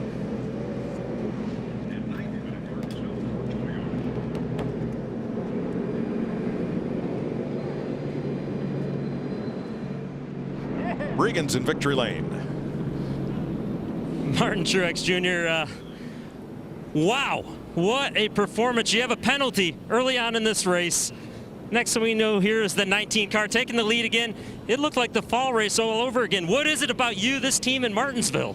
Yeah, we just, you know, we've been working a long time on trying to figure this place out. And just chipping away at it. You know, the last couple of years we've been really strong. And, you know, 18 was a heartbreaker going, you know, at the end of the race there. You know, last year to get the win. And then, you know, this year, just hats off to the guys. We started the first run and pushed the right front tire off, and we were terrible. So really good adjustments by the guys. Just want to thank all of them, SiriusXM, Bass Pro, auto owners, everybody that makes this possible, TRD. Congrats to James on his first win. He's doing an awesome job. I'm really proud of him. But it's a big day for us. I want to say hi to all the fans at home. We definitely miss you. This just doesn't feel right, but exciting to win for sure. I got to ask you, I bragged about your fitness in the middle of this race and the lack of workout routine that you actually have. You look fresh. We heard drivers all night long complaining about how hot it was on the racetrack. What was it like out there? It was really hot. I mean, I don't know if it's just going back to this aero package, but this car felt a lot hotter than I expected it to. It's not that hot outside, but all in all, it's, you know, we did what we had to do, and I'm just really proud of my team. Thanks to everybody back at JGR for working through all these tough times and everything else. And yeah, I don't even know what else to say. I'm kind of speechless. This is feels a little strange out here, to be honest. You mentioned James Small, his first win as a crew chief. How much does that mean to you? Oh, that's huge, man. That's, you know, for his confidence. I knew that we were going to get one soon, and the last couple of weeks after the race, we have a group text, and I'd say, our win's coming soon, guys. Keep it up. So just so proud of them. We have an awesome team, and really proud of those guys. Nice to get another win early in the season. Now we can hopefully get on a roll. All right, congrats, Martin. Martin Truex, your winner. His longtime girlfriend, Sherry Pollux. Hey, way to go. So awesome. Of course, the families, like the fans, cannot be here at the racetrack, so I have to send in their well wishes. James Small will get to celebrate. He's now a NASCAR Cup winning crew chief from Australia. And we'll have more to come from Martinsville Speedway.